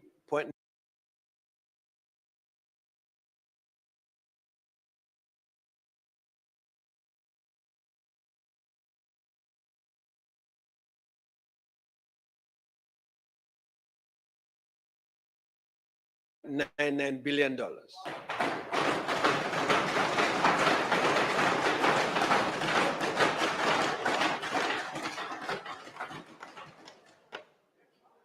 Senior citizens saw a 76% increase in the social pension benefit.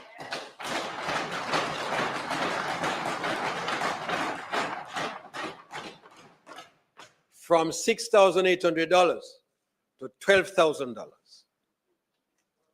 Productivity efforts included the Future of Work and Productivity Summit and the launch of the Public Sector Productivity Improvement Initiative support persons with disabilities, advance with a $53.5 million investment in the New Life, New Limb program.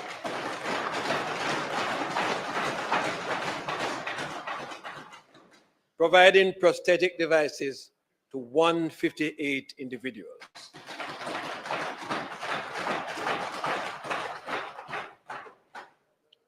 Legislative progress included the Occupational Safety and Health Bill to improve workplace safety, amendment to the Minimum Wage Act to align with international standards for domestic workers, and the development of a modern social protection framework.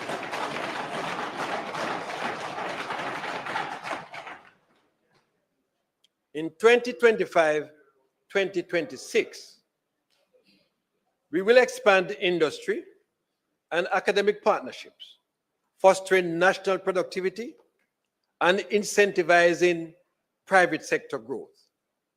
The Social Protection for Increased Resilience and Opportunity, SPIRO, project will modernize social protections, including upgrades to social and labor market information systems. Further, the PATH program will be reformed to address design deficiencies and improve operational efficiencies in delivery.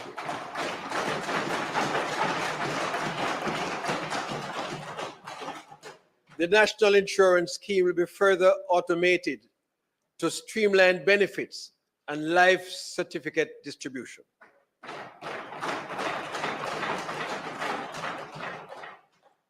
A national action plan to eliminate child labor will be introduced following the implementation of the child labor risk model.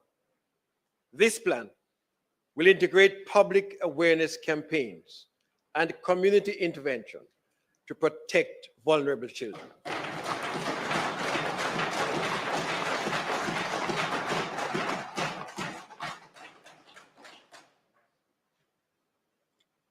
Honorable members, we have weathered storms. We overcome trials and achieve what once seemed impossible.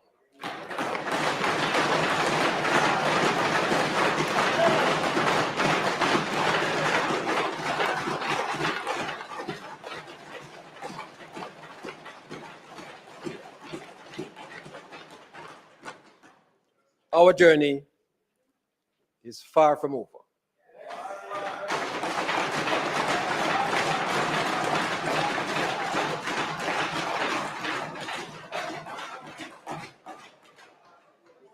Let us press forward together, united in spirit and purpose, each playing our part to create a Jamaica that leaves no one behind and enhances our boundless potential.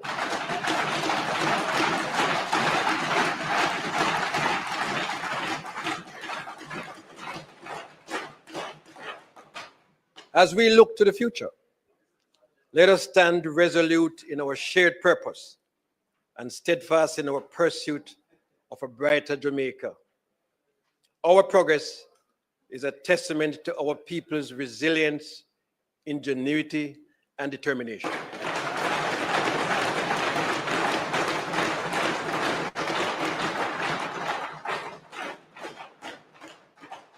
It is proof that the Jamaica we envision, a nation of peace, opportunity, equity, and prosperity, is our next chapter.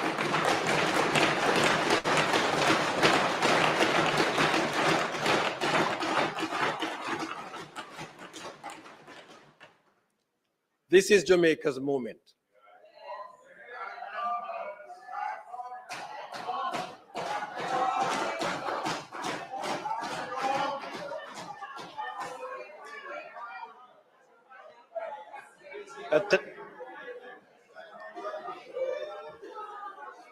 A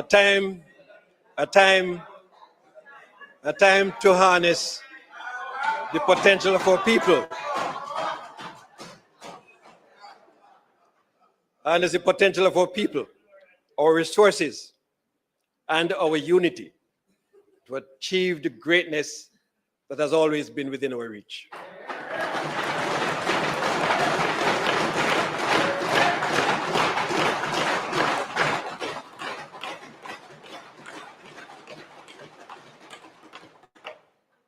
With God as our guide and our people as our strength, we will seize the moment to aspire to greatness.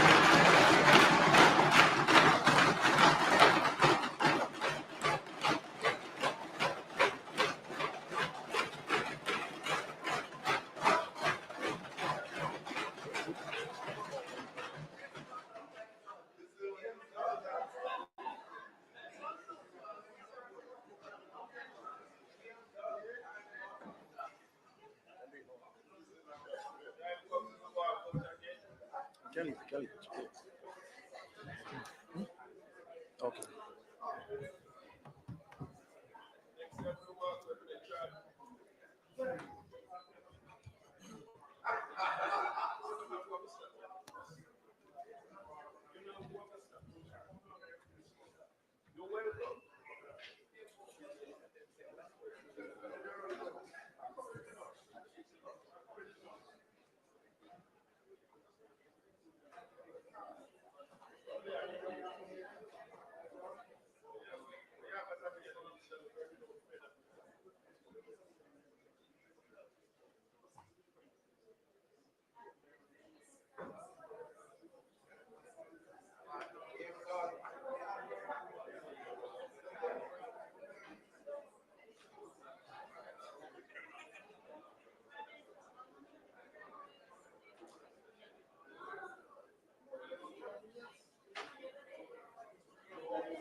Take off this,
in the studio. That's why, sorry. That's why you don't ever hear me, because I was outside of the studio while I just the drunk them in there. Now you can hear me, can't you? Give me a signal so you not hear me. Come in me in the studio now. You not hear me. All of what happened just now is a whole plethora of back and front lies, election ploys, and propaganda. The Martin Luther King I Have a Dream speech lasted no longer than 17 minutes. It still resonates today with its word and its weight. Now, a king's speech, a queen's speech, a throne speech, a state speech in the Westminster democracy lasts no longer than 10 minutes. It's a very short presentation by the monarch because the monarch is wearing a very heavy crown on their head. Them have to sit down when them are read this speech and they cannot be there waffling away all day because they come to Parliament to speak on specific things. Now, why the throne speech is so short? The crown speech contains two things: future announcement of the government for the legislative year ahead. The legislative agenda of the government for the year ahead. The Queen's speech, King's speech, Throne speech, State speech has nothing at all to do with what the government did in the past. If it's an ongoing legislative procedure such as the constitutional reform or look at Mr. Marlon, or the Local Government Act, they do speak about those in throne speech. Let me give you the, hold on. Marlon Minton. Last we met, the senators lost two members by way of resignation, both of whom Let's don't finish the have explanation contributed for greatly to the progress of the country through the Senate. Senators Delroy Williams and Ransford Bram have both left us by way of resignation, and I record the Senate's gratitude for their contribution.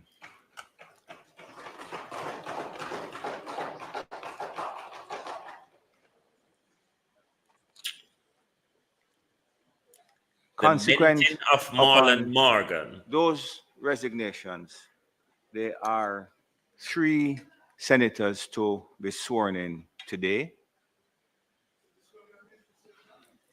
There are 3 senators to be sworn in today, and we're going to proceed with that.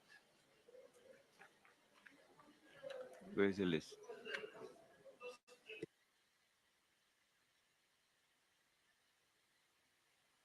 Go ahead, Senator. Normally, the session after the ceremonial opening of Parliament is a no business session.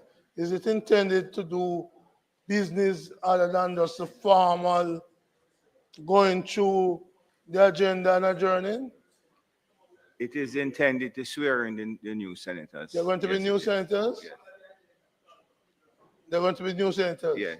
Have you not read the paper, Mr. Morris? We're going to amend the agenda?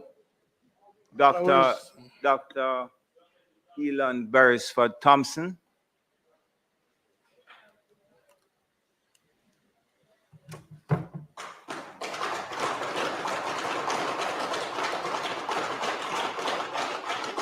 Now let me continue to chit-chat until we get to Marlon, because they are not that important. Marlon is the important one this evening.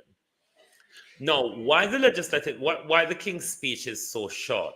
Because all the King's speech is concerned about is the future legislative agenda, meaning legislation that the Prime Minister will start at this opening of Parliament. Dr. Elon Nothing what the Garisford Prime Minister done, achieved, failed, or anything before that. No props, no propaganda. It's not what the speech is concerned with. And truly declare and affirm that I will be faithful and bear true allegiance to Jamaica, that I will uphold and defend the Constitution and the laws of Jamaica, and that I will conscientiously and impartially discharge my responsibilities to the people of Jamaica.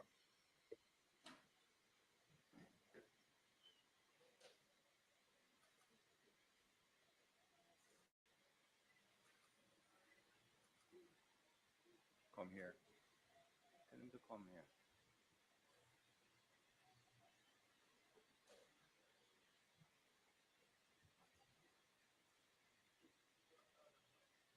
Bow and shake the bloody hands.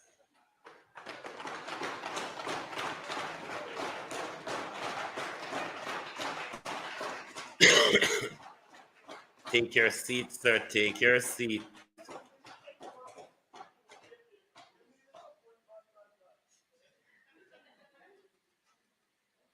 In fact, with the right approach, you can start playing songs within just days. I developed a method that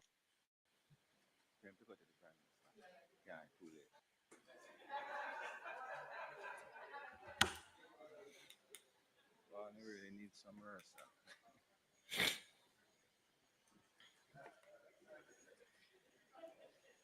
So all of this brouhaha that you see, this lengthy hour and odd speech, trust me, my peeps, this is not how it goes. Maybe it's because it's the first I'm zooming in on a throne Mr. speech Delano, in Orlando, Jamaica, Steve Wright. but it's all back to front. The whole ceremonial protocol is all back to front, one.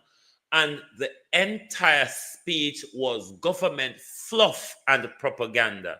All it needs to speak about is the legislative agenda for this year and any announcement the government Mr. has Delano for the Civic. future.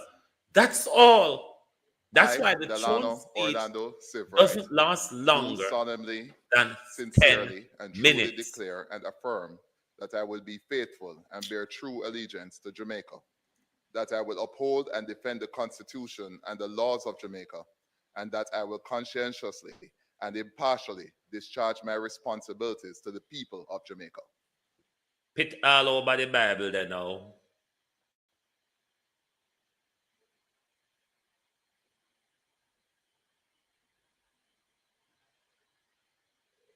All of them swear so they now go thief, they now go tell lie, they will uphold the Constitution and protect and defend all sort of malarkey. Here comes Marlon Morgan. Let me see if everybody concerned of Marlon is fulfilled today. Yes. Hold on, no Marlon, no get up yet. It look like them and Damien are friends, so everybody give Damien a hug and shake everybody's hand. Then a Motley get a kiss.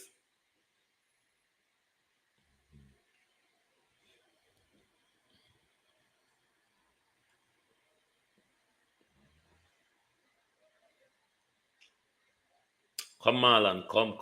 Hurry up, Marlon, hurry up.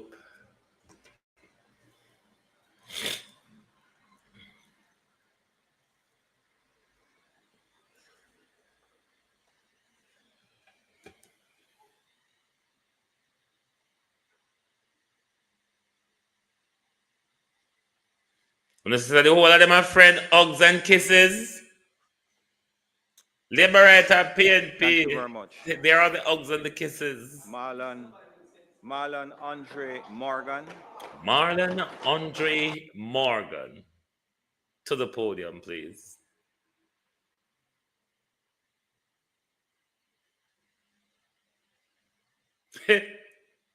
Whoa, turn round, make we see if your jacket but my friend.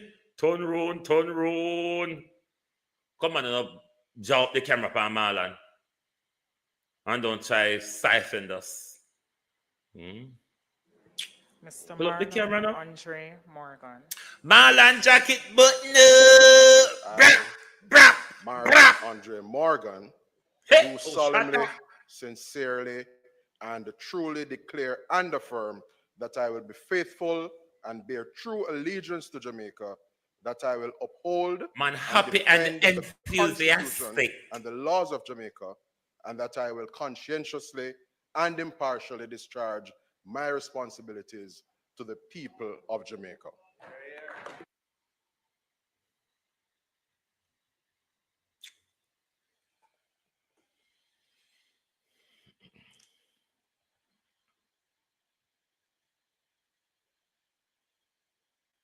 Jamaica, we can't go further for free.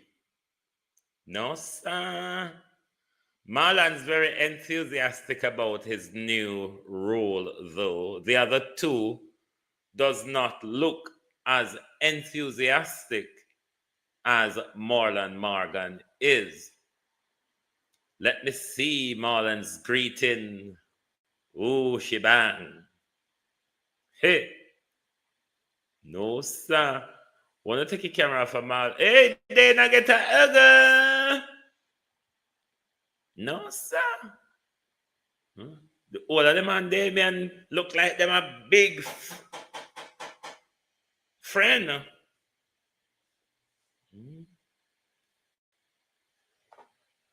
Hold on, man, please.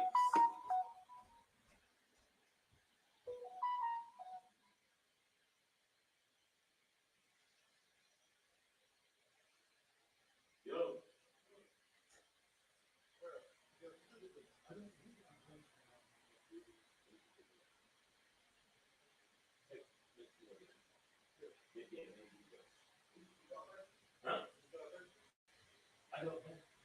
He is? I didn't know that.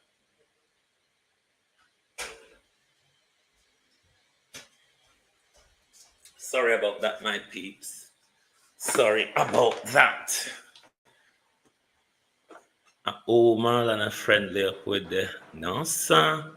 Anyway, my peeps, I'm not going to punish myself any longer. Members, I want to first of all ask that you recognize that the Senate has a number of guests today, and specifically Dr. the Most Honorable Andrew Holness, Prime Minister of Jamaica, and Mrs. Holness. Also, them special above everybody. And also, they have left, but former Senator Samuda was here along with Minister Morgan, but we recognize also Deputy Prime Minister, the Honorable Horace Chan.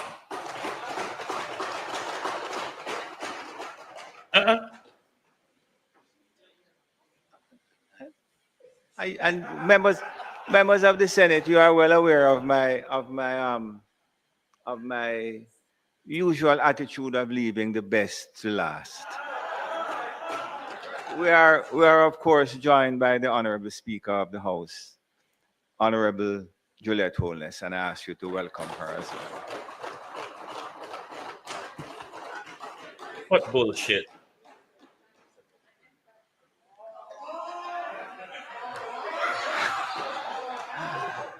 I didn't see Auntie Babsy around the back there. Welcome, Minister Grange, to the Senate. You know, I want to take the opportunity to welcome all three new senators. Senator Morgan has made his contribution and is a strenuous advocate and someone who is an expert in communications. Welcome.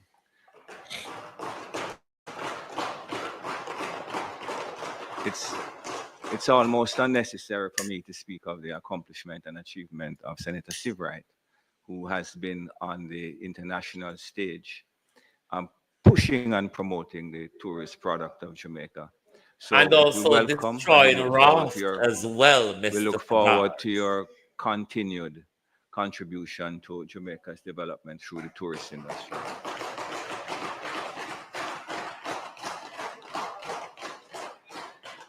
I take a special pride in welcoming Senator Senator Morgan. Dr. Thompson, because he will tell you that his father and I met in 1980 when we were both on the railway board. So I was very, very young. And I've maintained contact with him and his family over the years. A bittersweet moment for him because his mom is in intensive care with a medical issue. So we pray for you, but welcome you and look forward to your contribution.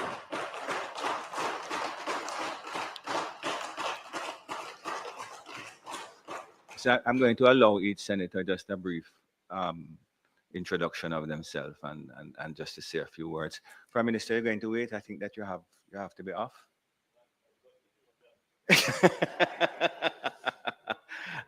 Senator Morgan. Thank you.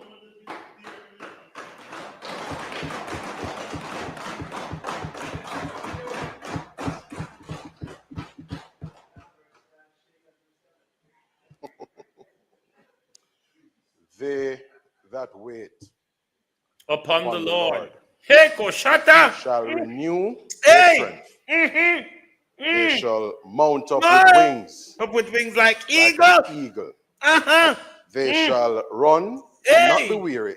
They shall walk and not faint. Vegas, have you Teach heard? me, Lord. Oi. Teach me, Lord. How to wait, Chopper. Mr. President, Oi. The I stand here this morning, crony, you know. this afternoon rather, with a great degree of humility and poise as I assume this appointment. And of course, this has been a journey, and I appreciate this particular juncture. Let me thank you, Mr. President, for the warm welcome you have extended, and I look forward to your continued even and steady hand in marshalling the proceedings in the chamber over the weeks and period to come. Let me also, Mr. President, extend my gratitude to the leader of government business in the Senate for her continued support and for her leadership of this particular side of the Senate. And I look forward and thank my colleagues on this side as well for their warm welcome.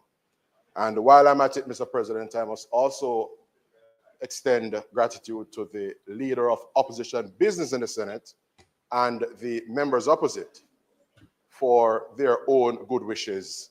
And I look forward to our engagement, robust debate, and of course, all shall inure to the interest and benefit of the people of Jamaica. Let me also, Mr. President, express considerable thanks to Dr. the Most Honorable Andrew Michael Holness.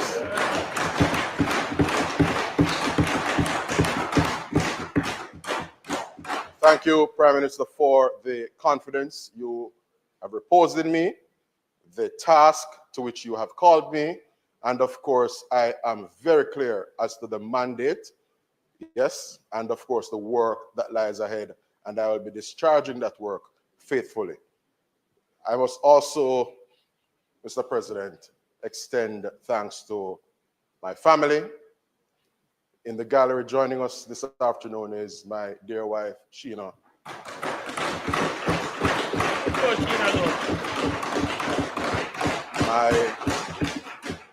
My mother, who has been there from day one.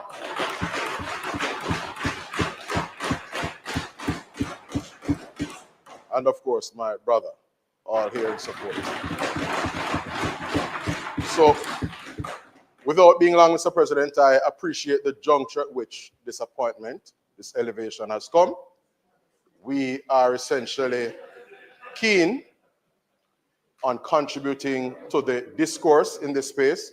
The Senate, as persons will appreciate, is the review chamber, and it is my endeavor, Mr. President, to bring copious degrees of sobriety and perspicacity in examining matters here before us, and of course, ensuring that when all is said and done, whatever it is that we attend upon, whatever it is that we engage in, inures to the benefit of the people of Jamaica. Thank you, Mr. President.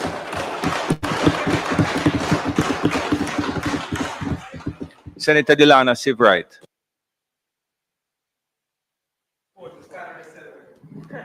Mr. President, distinguished members of the Senate, I rise today with deep gratitude and humility as I take my place in this esteemed chamber. This moment is both a privilege and a solemn responsibility, one that I do not take lightly. To my beautiful family, their unwavering support and, yes, thank you, and commitment means the world to me as I embark on this new journey in public life. I extend my sincere gratitude to one of my best mentors ever, Prime Minister, the Most Honorable Andrew Michael Polis, for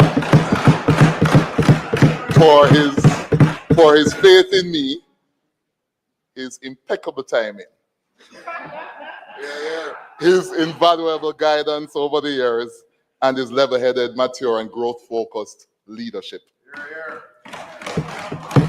Speaker of the House, Mrs. Holness, has always been there for me, and I am so appreciative of your support over the years and your guidance and mentorship too.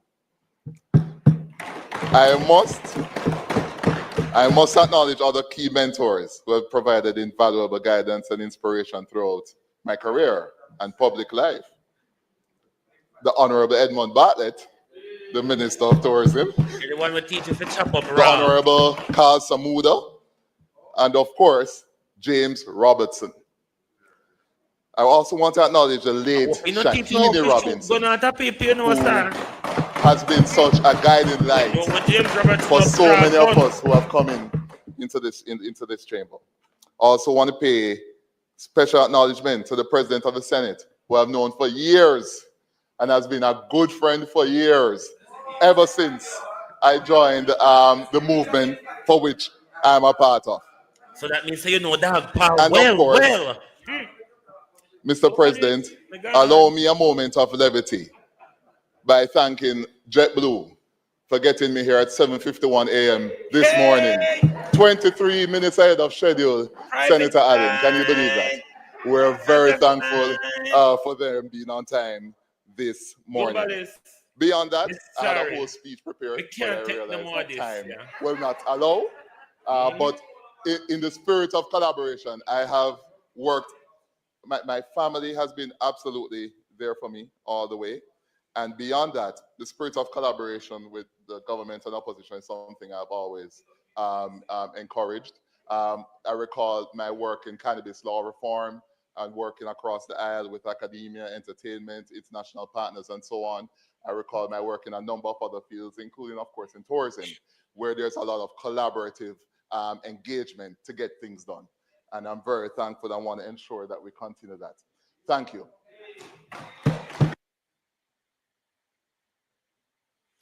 They live in Miami and Senator they work Dr. Elon in Jamaica. Thompson. Globalists, I have to stop here. Honestly, I don't have payment, so I can't punish myself any further because this is way out of my remit Mr. now. President. I'm there. A long time I do my evening program at 6 o'clock now. An evening program would normally start. If it I do, God know me tired. I'm tired of the open bullshit. So I open and all it against me. Dirty TB, JIS and PBCJ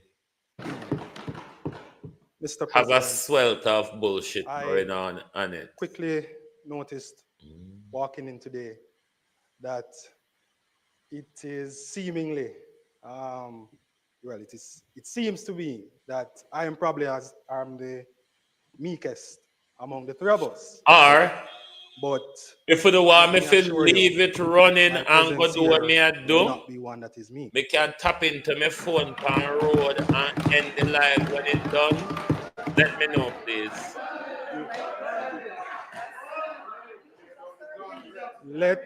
Let me say good afternoon to members here, and special mention to Yes, Most Marlon Honorable Prime talk Minister already.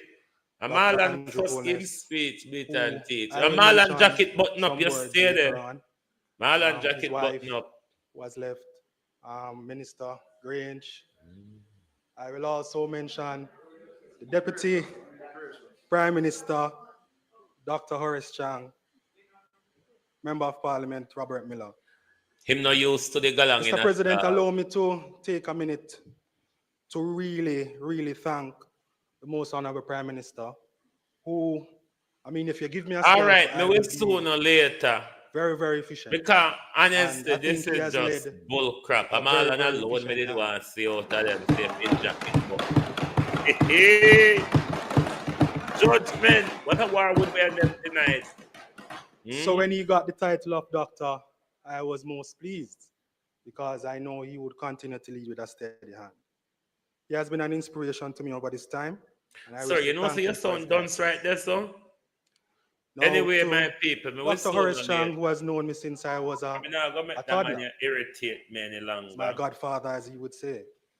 Anyway, Really appreciative thank for you his all very assistance much. along this journey. And see you all later. Now, I wonder with why me here Peter today, was in Parliament today. my family. No man, I normally It's a very budget trying take care time of the for people us. them where them play upon your But emotion with. That normally happen at the my budget. father taught me something that, you know, through tough times you have to be tough.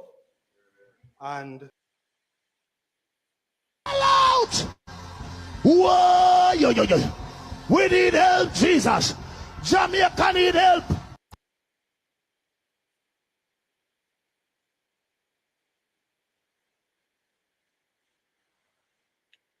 Thank you very much. You have been watching the Pomp and Circumstance as Jamaica open its Parliament for its 2025 legislative session.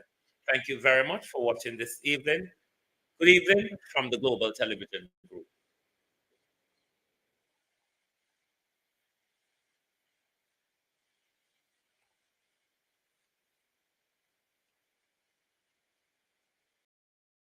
If you don't like missing out on the latest shows but still enjoy classic hits, then Global TV Group 358 is your perfect match. Global TV Group 358 isn't just another channel, it's your ultimate TV experience. From breaking news to binge-worthy dramas and timeless classics, we've got it all. Our unique blend of original content and global favorites means there's something for everyone. And guess what? With GTVG's seamless streaming, you can watch anywhere, anytime. Plus, our interactive features let you be part of the action. So, whether you're a seasoned binge watcher or a casual viewer, Global TV Group 358 is here to keep you entertained day and night. Don't just watch TV, experience it with Global TV Group 358. Subscribe now and never miss a moment. but seriously, I hope that we can work together in this honorable